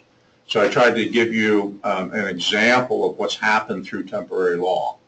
So the average large peer group 1 9-bed or greater IAF case mix score, and this all comes from 2015 cost report data, because we don't have 16 yet, is 1.75. The average,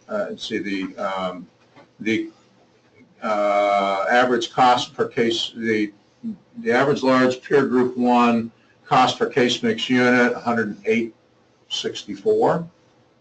The current direct ceiling is 110.78. So the average in the system now is broaching the ceiling. The number of facilities that currently have direct cost that is 100% covered under that direct care ceiling is now 61%. In other words, 39% of you have unreimbursed cost under the direct care area. I estimated the direct care ceiling per the statutory formula using 2015 cost report data, and absent temporary law, I came up with approximately $133 compared to the current $111 ceiling.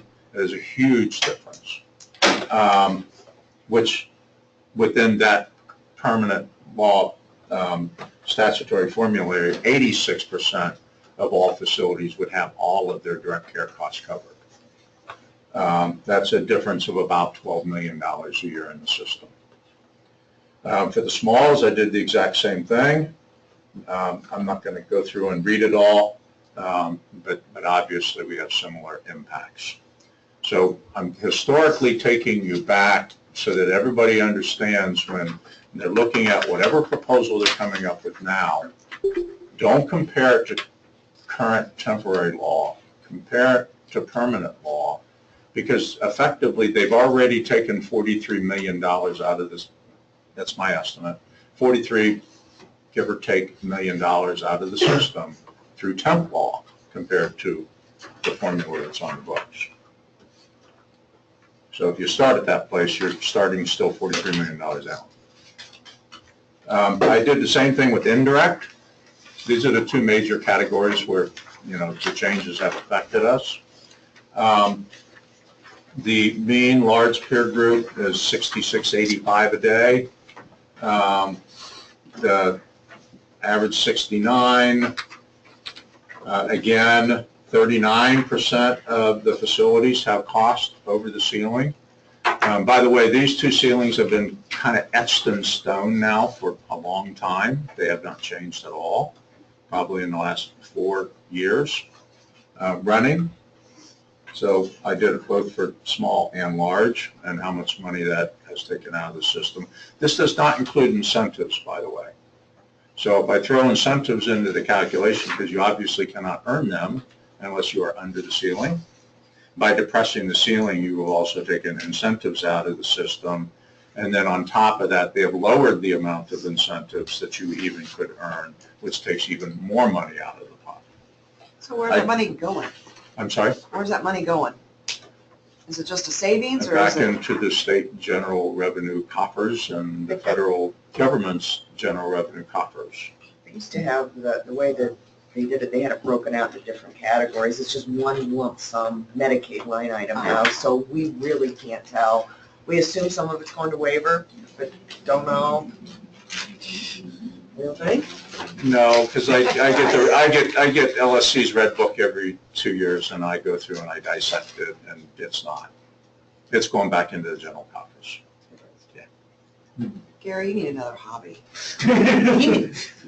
Life. It's just the way I think. You know, when someone tells me something, I just want to make sure it's true. And, you know, I frankly believe LSC because they're the ones that actually keep track of all the state budget numbers, not just a agency's numbers. Now, I will tell you, departments disagree with LSC all the time, so I will tell you that. But the legislature tends to listen to the Legislative Service Commission. In fact, that became a big, big, big deal late in the budget process this last time. Again, I gave you some historical information compared to today so that you can get a feeling for what they have already done to the system. I'm not going to go through every single number. We don't have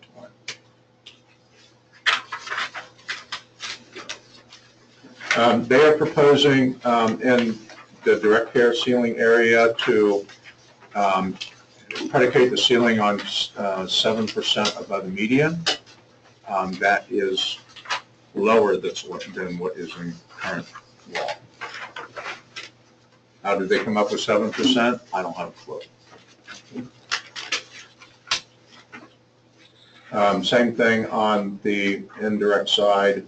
That is also lower than what is in current law, and how they came up with 7% for each of the categories. By the way, with the exception of 17 and larger, they came up with 3.5%. That I would believe would be philosophically driven.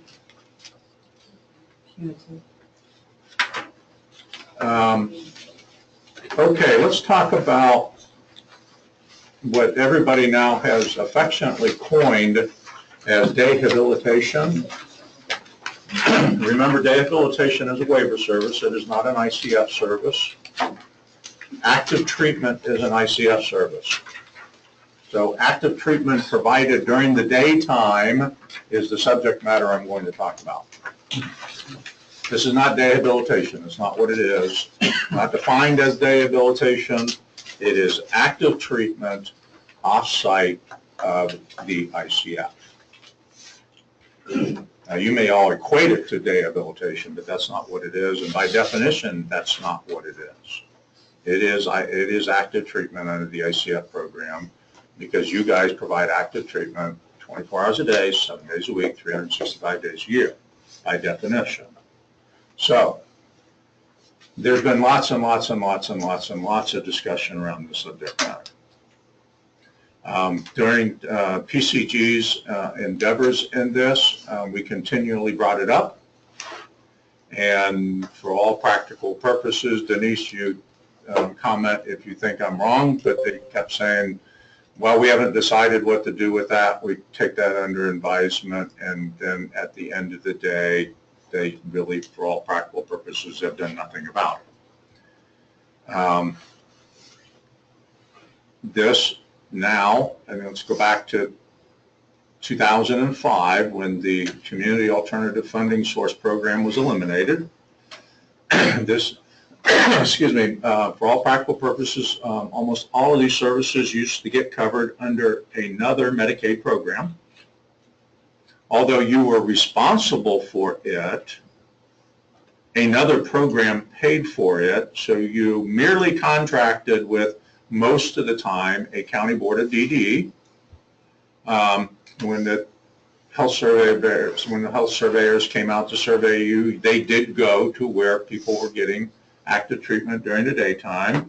If they were not receiving active treatment at that site, you would get the citation because you were still responsible for it, although you weren't being funded for it yet. It was kind of weird. Since that program was eliminated, there have been a lot of machinations that the funding has gone through. It started out with what we called an add-on to the rate, and it wasn't cost reported at all. So you got an add-on to the rate. You were told to go off and do good things.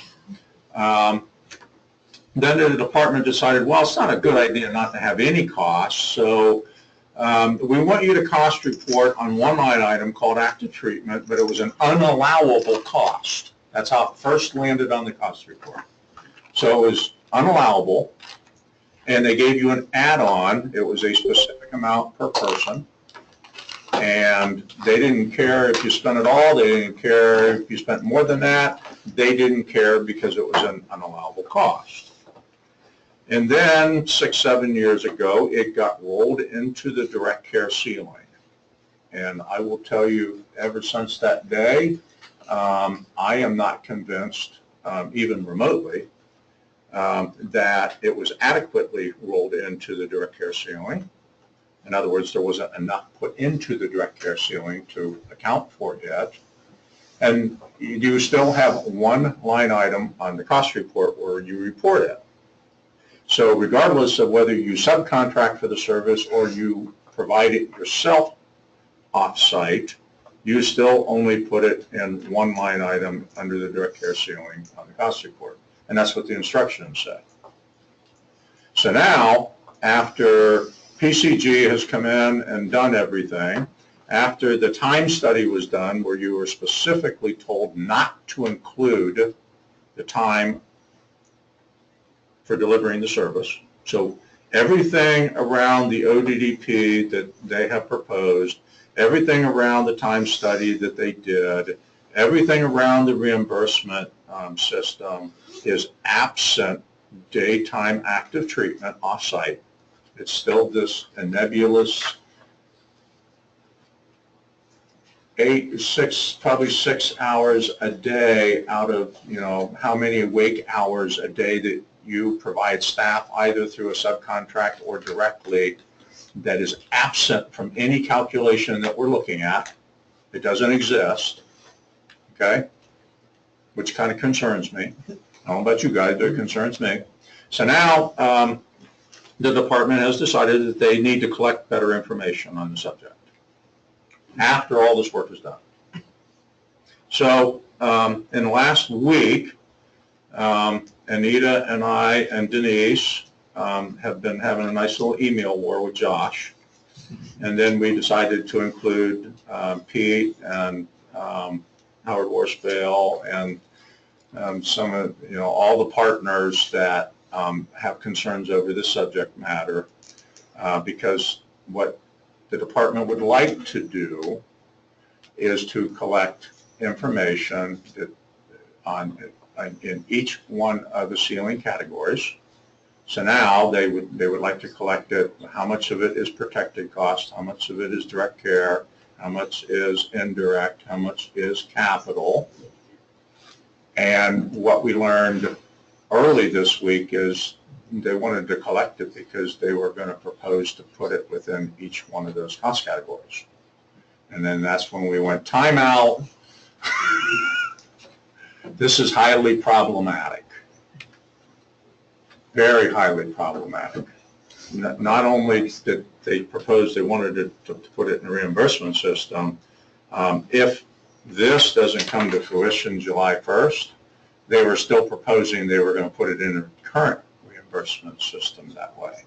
So now we would have direct care costs, it's been reported as direct care cost for how many years now, would now be reported and broken down between protected, which that part's good, I like that part, indirect and capital. Not so sure I like those two parts.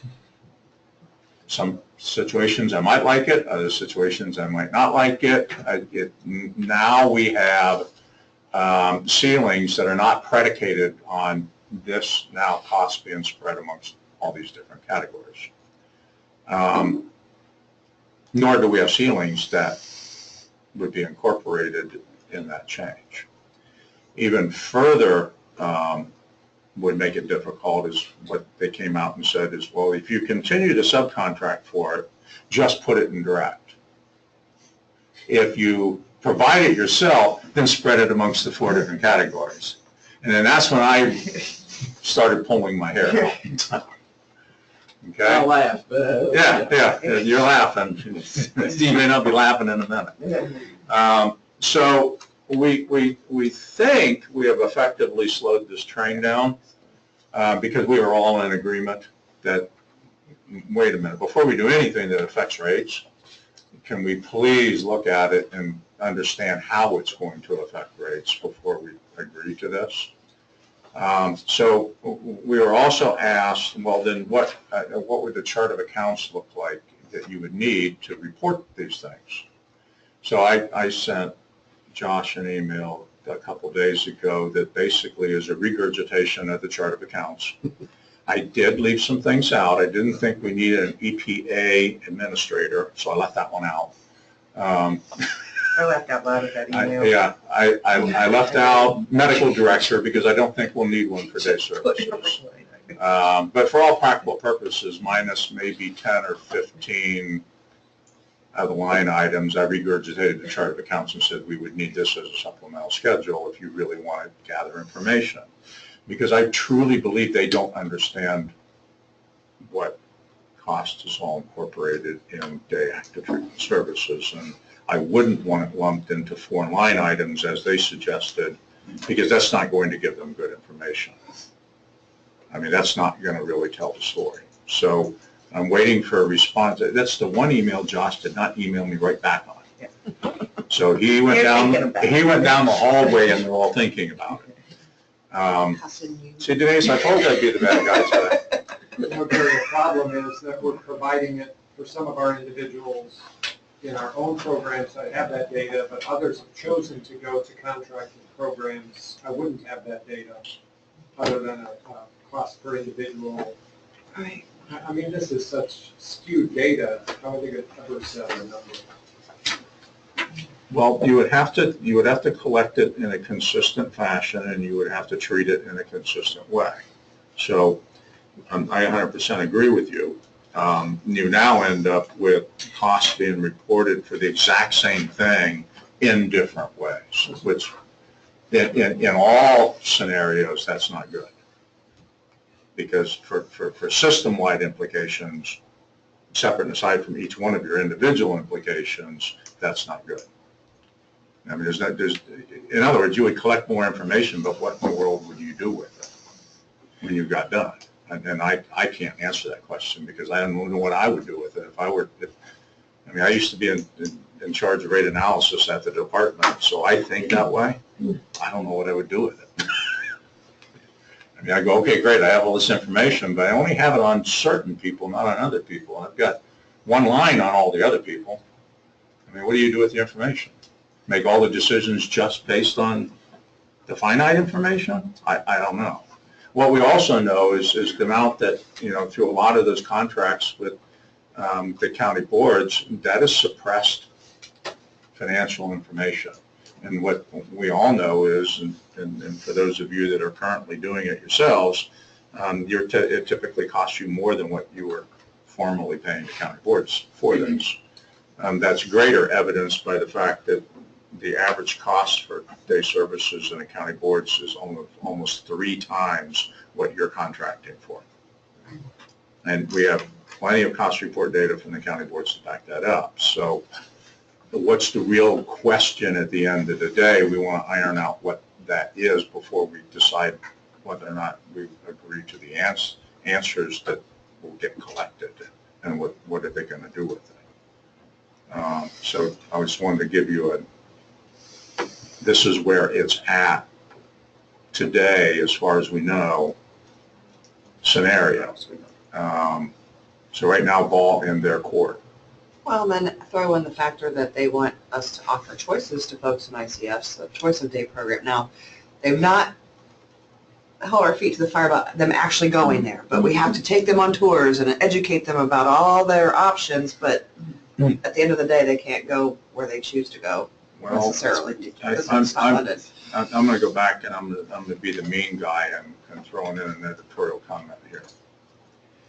You are, as an ICF provider, responsible for and contracted to provide active treatment 24 hours a day, 7 days a week, 365 days a year. If someone accepts ICF as a placement, they have made their choice for their active treatment service and who their provider is. They have made it. Now, I'm not telling you not to take into consideration in individual ways services get provided within your program, but I am going to tell you unequivocally, you are the provider of active treatment day services, whether you choose to contract for them or you choose not to. You are the provider, period, end of story. There is no other provider, legally or otherwise. And so if you so choose to have people go through that process, you can. But no one can make you subcontract for a service that you're responsible for. I'm not telling you not to. I'm just telling you that at the end of the day, when you listen to this stuff, put it in the context of this is my responsibility and this is what they're paying me, and so what can I do or what can I not do? Okay? It is not a standalone service like it is under the waiver. It is not subject to freedom of choice of provider like it is under the waiver. It is not subject to all those things legally. Gary, do you see that as county boards, day providers begin to privatize, that they are not, a private company is not going to accept that very small add-on rate that we are currently? Ding, ding, ding, ding. We've got so many moving parts right now, it's incredible. So, you know, play this out. County board after county board after county board is getting out of direct service delivery. As county boards get out of direct service delivery, we've got an estimated $250 to $300 million of current, now I'll call it day services, whether it's active treatment or people on the waiver. We've got approximately $250 to $300 million of levy money that will be freed up, because they will no longer be subsidizing their cost, because the amount that they get paid under Medicaid is about 1/3 of their actual costs, and the rest is coming straight out of levy money. At the same time, we're creating situations that obviously cost what they cost, maybe not as much as the current county board system, but certainly not as little as what we've been contracting with them for. Somewhere in the middle, we'll call it. Where's that money going to come from? Not contemplated in this, folks, because this is absent that information. It is not contemplated in this. So if for no other reason, this is going to become a big deal in the next few years, because we're not going to see county boards slowing down on divesting themselves of direct services. We're going to see it increase. This is going to be a new occurrence and a new revelation for many of you every day. Whether you choose to or not choose to, if you're utilizing it, it may not be available tomorrow. And once it's not available, what is the cost to replace it? I'm glad you brought it up. That's all of these pieces and parts are moving at the same time, folks. You're absolutely correct. And county boards are divesting in different ways. So, you know, they're what I used to call wholly owned 501c3s are now standalone 501c3s. And some of them are saying, you know what, we're closing the building down. The building ain't going to exist anymore. We're not doing anything. We're done. That's Claremont County, by the way. Okay, so, I mean, I could take you county by county by county and show you the differences and what that means and how it will impact many of you in the future in your ICF programs.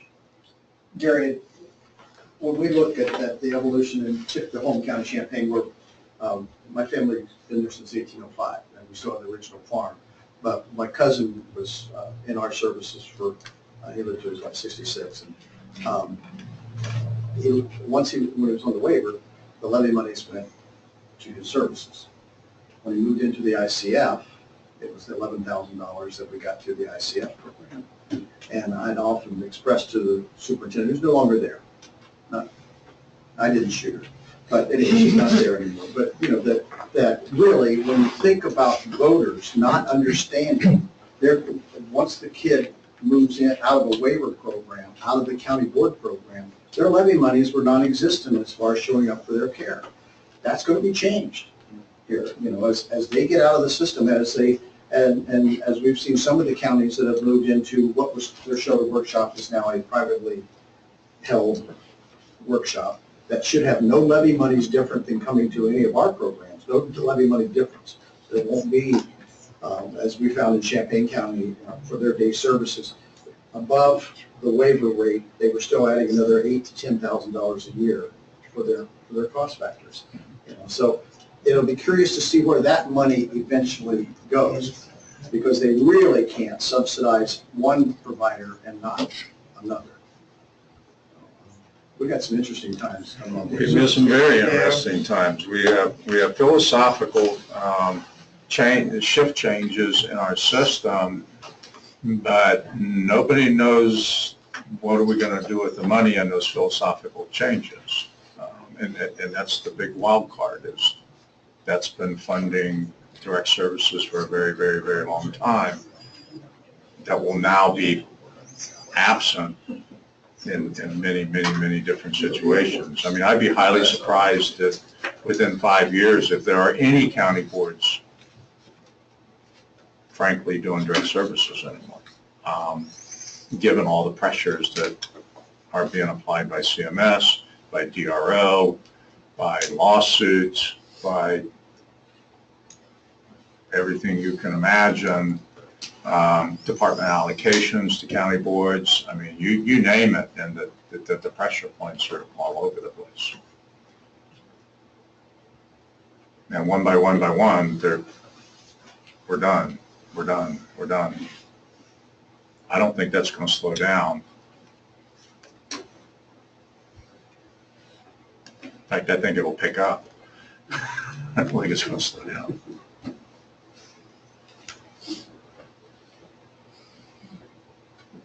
Hey, Denise, you want to give them some good news? Please. Oh, do I have good news?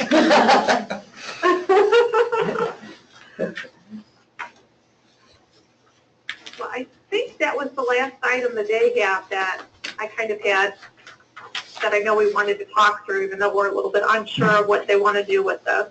Yep. A couple of slides and Yeah, there's one. there's a couple more.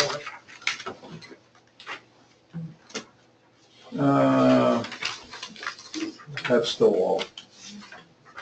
Big programming we just went through. Quality incentives, everybody's heard about quality incentives? What they are. Yeah.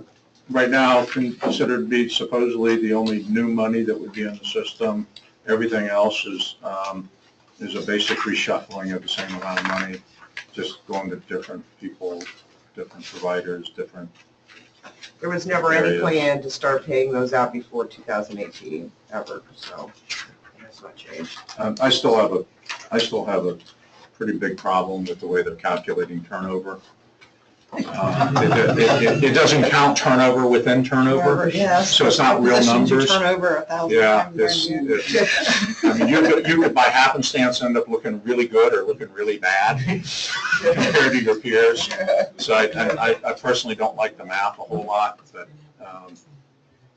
like I said before, other protected costs, there are no suggested changes to it right now. I will throw in, though, that the bed tax issue at the federal government level has popped back up again, and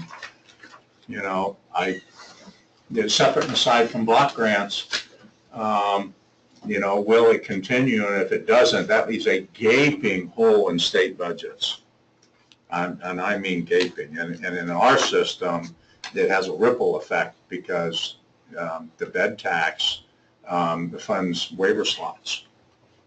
So, I mean, it has a big ripple effect.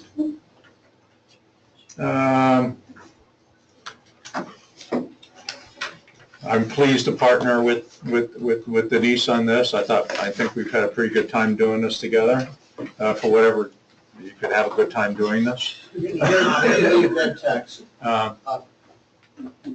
And again, it's been an ongoing discussion for the last 2 years through Anchor on bed tax, primarily expanding it into the waiver, so that there would be and if we look at our bed tax under ICF, we have to have what we call a hurt. There has to be something that you take a risk in. So the risk is that you still have to pay the tax on a vacant bed.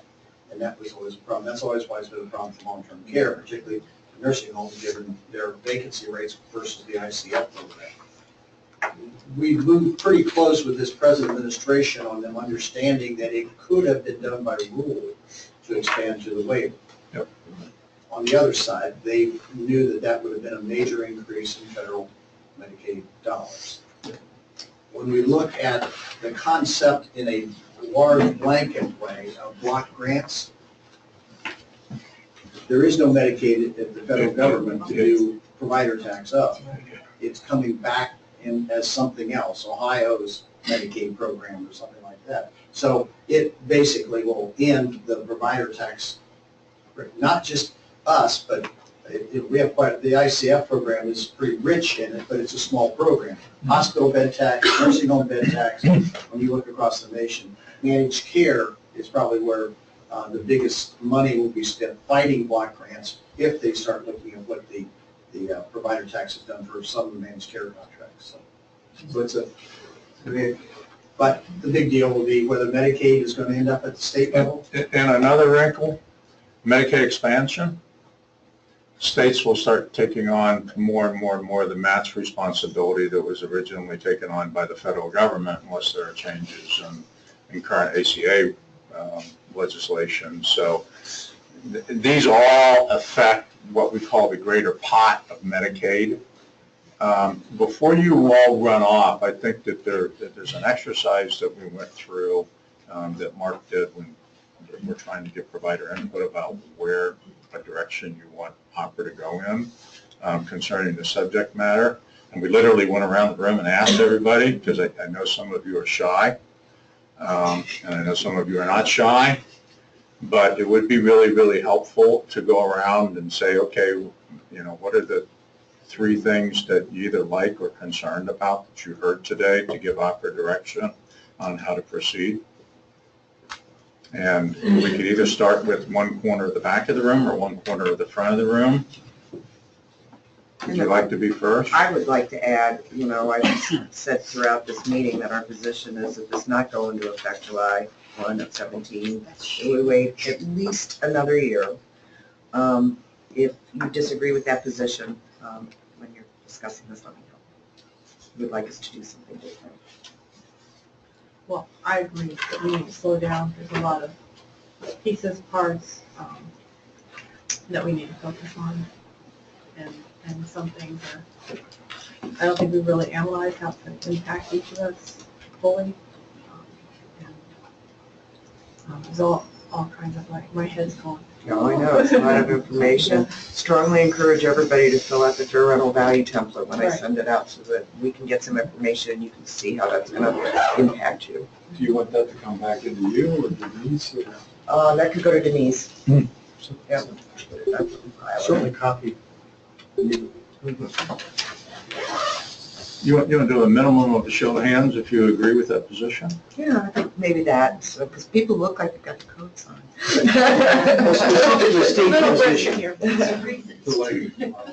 Does anybody think we should just forge ahead? No. Does anybody think this thing's fully baked? Okay. No. All right, so. The only good news was that they're actually considering extending it, and they'll probably have to. Everything else is garbage in, garbage out. I mean, There's a lot of problems to it. There's a lot of problems. Well, and are they extending it for the right reasons? That's which is to give the field time to collect the data that's needed to make good decisions. Right. That there are long-term impact on what is a pretty stable system. It's huge. Yes, and it's a pretty stable system.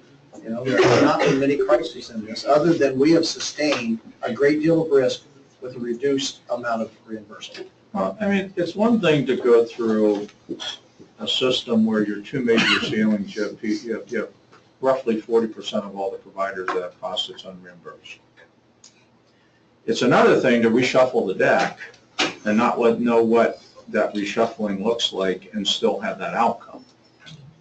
And now to the extent of, well, gee, I might have been roughly okay yesterday and now I'm devastated. or yesterday I was roughly okay, and now I'm elated. One of the things that we suddenly are playing around with this is those 6-bed homes that the department says that's what they want. They want 6-bed homes. Can't You afford can't do it. You can't do The it. reimbursement is not there to make them work.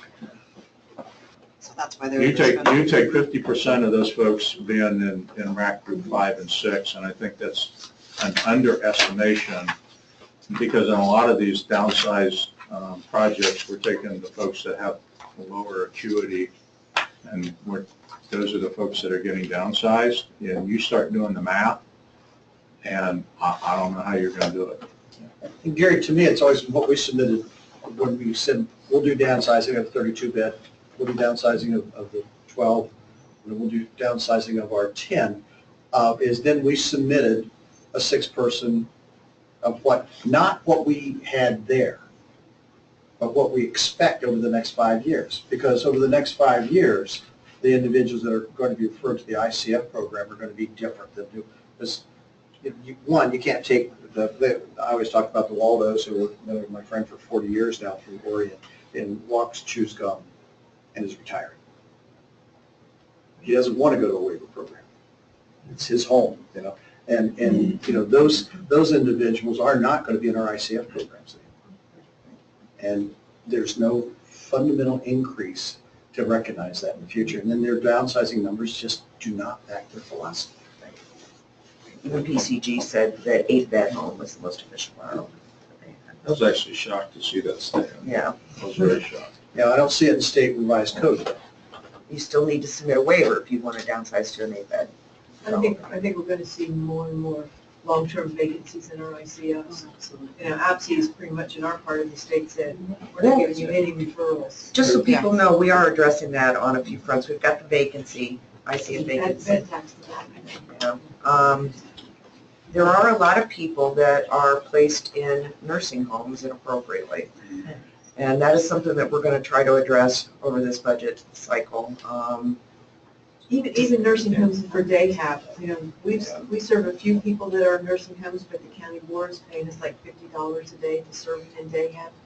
Most of the nursing homes that I've talked to is like, oh, we have a whole bunch of people that could come to day have. And those people are stuck. People got in there a long time ago, and I think they just were forgotten about. And I don't think there's been a concerted effort to identify who they are. I mean, the department has numbers, and it's been alarming, the increase of people with DD that have ended up in nursing facilities in the last year. Yeah, we used to have legislation to remove them. Well, that's why we have to do something legislative. I can tell you what's happening at the county. I think you guys all know We're trying to this. identify where we're going to get somebody from here. If we lose half of our population to an exit. You know, what's happening is that a lot of these people, I believe if we could get good demographical information on them, I believe a lot of these people used to be on a waiver.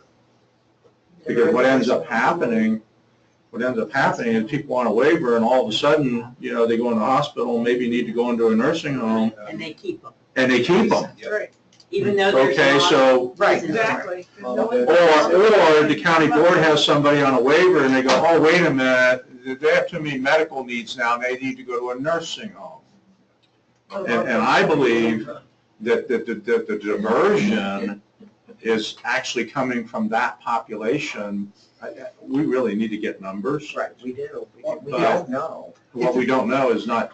The department told us, and this was older data, there were about 2,200 folks that they knew of with IDD that were in nursing facilities across the state. I would imagine And it's it's a probably higher. It's a simple solution. For those of us that, I used to do PASSAR. When the federal government forced Ohio to go in and do a level of care process for each of the individuals living there that had a diagnosis somewhere in the diagnosis of IDD. And a lot of people moved out, and that was like 15 years ago. It would be curious if they could look at the old PASSAR surveys, because that was the way that you could quickly identify it. What happened, it was just an easy thing. The person went from a G to I'm trying to think the right word. SNF? Yes. No, opposite. A G to not protected, but it basically said they would not get any reimbursement. Oh, From an ICFG to, and it wasn't necessarily ICF, IID or MR in those days. It was something in between, protected. So that, which means you're subject to the fact you won't get reimbursement. You can keep them, Right. but you can't bill for it. When that happens, they are getting, Yeah. So the level of care issue, I mean, the level of care is really where we need to concentrate. The other thing, and I tell everybody I get a chance to do this with, is your only referral source cannot be the county board of DD. You better have a better connection with your community than that. You better have your own waiting list. I would say. And if your only referral source is the county board of DD, then you're subjecting yourself to a situation I don't think you want to be in. And Anita, that might be a great topic for some of us who don't have our own waiting list, how to develop that, some ideas for And you are doing that. unequivocally allowed to. Yes, I know we are, Unequivocally. but Under federal many of us do regulation. not. I know, and a lot of you haven't because you've relied on the county That's boards. right. And That's the right. county boards are telling me now, they're too busy with all this other stuff to worry about your That's ICF exactly beds. right. That's right. So, right. And that was a long-term, the counties wanted to do that, so no out-of-county could ever come to your ICF. So no- And I'm not telling you not to have a good Yeah, but- relationship with the county board. I'm unequivocally not telling you that. But I'm telling you that you've got to have a better connection with your community than that. And you better have ongoing conversations with people and have your own waiting list separate and aside from the county board. The county board, the SSA that I work with, told me that her supervisor told her that she is not to make referrals, period, to ICF. Are they still saying that? I thought we addressed that. I thought it was just. No, I was going It's to talk to still you about happening. this later today. So, They're still saying that? All right, no. And even if they're not saying that, it's been stated, but it's there, they're not. And I know who SSAs that's are not coming making from. the Well, program. there's still county boards philosophically that are bent against ICFs. Part of it's our long-term relationship with them or whatever. And that's why, as Gary says, if you know your customer. The other is, we have to admit, at times, we said we couldn't serve the individual when they came out of the hospital. You Now, know, this isn't so we gonna- have to look at that too, because This isn't going to solve all of your problems, but we had a meeting with the department last week around the DC admission issue. And, you know, they're getting admissions from communities, and what they're not doing is doing an exhaustive residential search prior to admission. So it's one of the things they're going to implement next year. And the County Board Association and OP are going to work together to make sure that we reach out to as many ICFs as we can before somebody gets admitted to a DC. So that's one thing. So I've got support at the higher levels of the County Board Association to work with us to fill these beds, but I don't think it's going to happen at the SSA level. You've got to, and we're not used to doing it, but when someone goes into a hospital, you are still the responsible Medicaid provider, although the hospital is also a Medicaid provider. But that person is still in your care, they're still on your rolls, you're still billing for the person, they are on leave, hospital leave. You cannot let the hospital social worker take over from that point. You cannot. and you also need to, when they are in long-term care, we don't let up. We're in there saying, You when they have come home, to. we can manage this. When are they Yeah, coming your home? QMRP needs to be in Our close nurses do that. contact daily, if not multiple times a day, with that hospital social worker, because they have arrangements with nursing homes. And oftentimes it's their nursing home. But in the nursing home, they will stretch that, Yes, and they you'll will. go in and say, wait a Yes. minute, we can be doing this in the ICF. Well, I mean, one example, what happened to Columbus Center is they automatically said, well, the person needs IV therapy, they have to go to a nursing home. We went, no, they don't. An ICF can do IV therapy if you're, I mean, so you gotta think about, why is the person going to the nursing home? And can we provide that service? Yeah, because it should only be for very specific medical issues. That's right. APSI tends to think that they get better care with medical issues. And I beg to differ. We've taken several people out that they put in because you go visit and their care is horrible. We have people who went in the nursing home ambulatory, we brought them out non-ambulatory. Georgia, that's right. I mean, It's the word has always been that the medical overrides Yes. the disability, which should be a short-term override in many of the disabilities But addressed. that's only in And skilled the word is nursing, adverse. that's not in rehab. Yeah. That's Yeah. only in skilled nursing. Yeah. In rehab, I would 100% disagree. Because we can do rehab, we can do, Absolutely. That's why you have home health and everything else. But, Anita, I'm still saying though, when we did pass our droves of people who ended up in the first level of care, that's what I was trying to call it, the first level of care. Because we recommend that as a survey, then they got, there was no incentive to keep them. You're not gonna get reimbursed for it. Donna Patterson is coming to our spring conference, is going to do a session on PASSAR, where it's at now. She kind of oversees that for the ERDD. Because I that's think, I still, think it's changed a little but it's bit. still federal statute. Correct. They didn't want to pay, that's, Correct. so. And I think as ICFs, we need to remember that there are some ICFs that are more capable medically. That's So right. I was just saying, oftentimes if we can't manage, I know Heinzerling can. So I'm calling Heinzerling to see if they have any empty beds and hoping that that person is admitted there rather than to a skilled nursing facility where I know they're going to get, Skilled nursing does not pay for active treatment. no, it doesn't. And that's the number one reason that an individual should be looking at an ICF rather than a. Stay in an ICF, Oh, it breaks your heart to think that somebody in their 20s, 30s, 40s, is sitting in bed. in a Is it nursing maybe- home, right? Gary, I know that you were asking for some of us that don't talk, so but one of the things I didn't know whether the rest of you are starting to track is with the ACA and the repeal of Obamacare. Our metrics are if Obamacare gets repealed and doesn't get repealed, excuse me, but if they look at a section which is Medicaid expansion, which Ohio took, when we look at how many of individuals that work for us are on Medicaid right now, it's a $2 million discussion for us. Those that, when we offered our insurance to them that were 30 hours or Medicaid, out of the 400 part-time people that qualified, 6 took our insurance, primarily because of the copays. The rest took Medicaid, so it's a $2 million. So if they repeal Medicaid expansion before they take care of the obligation of the employer to honor the 30-hour work week, it could be a major downturn for you, so look at that. So how many of them are on It's Medicaid? just all good news these days, isn't it? Well, but I mean, it's some of those things that we have to remind the good Republicans, that, don't put the cart before the horse on some things.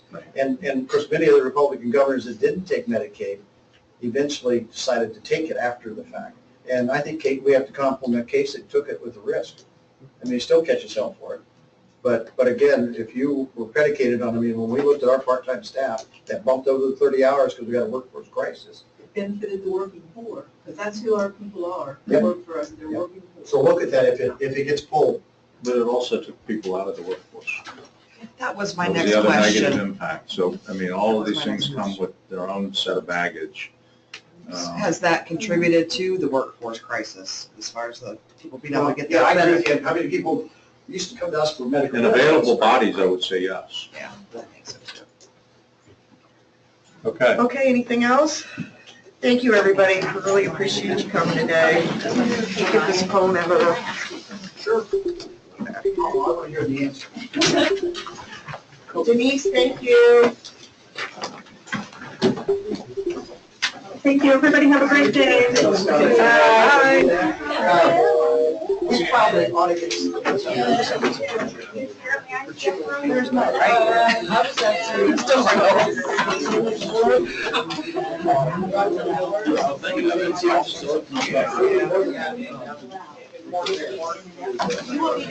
It's probably another year.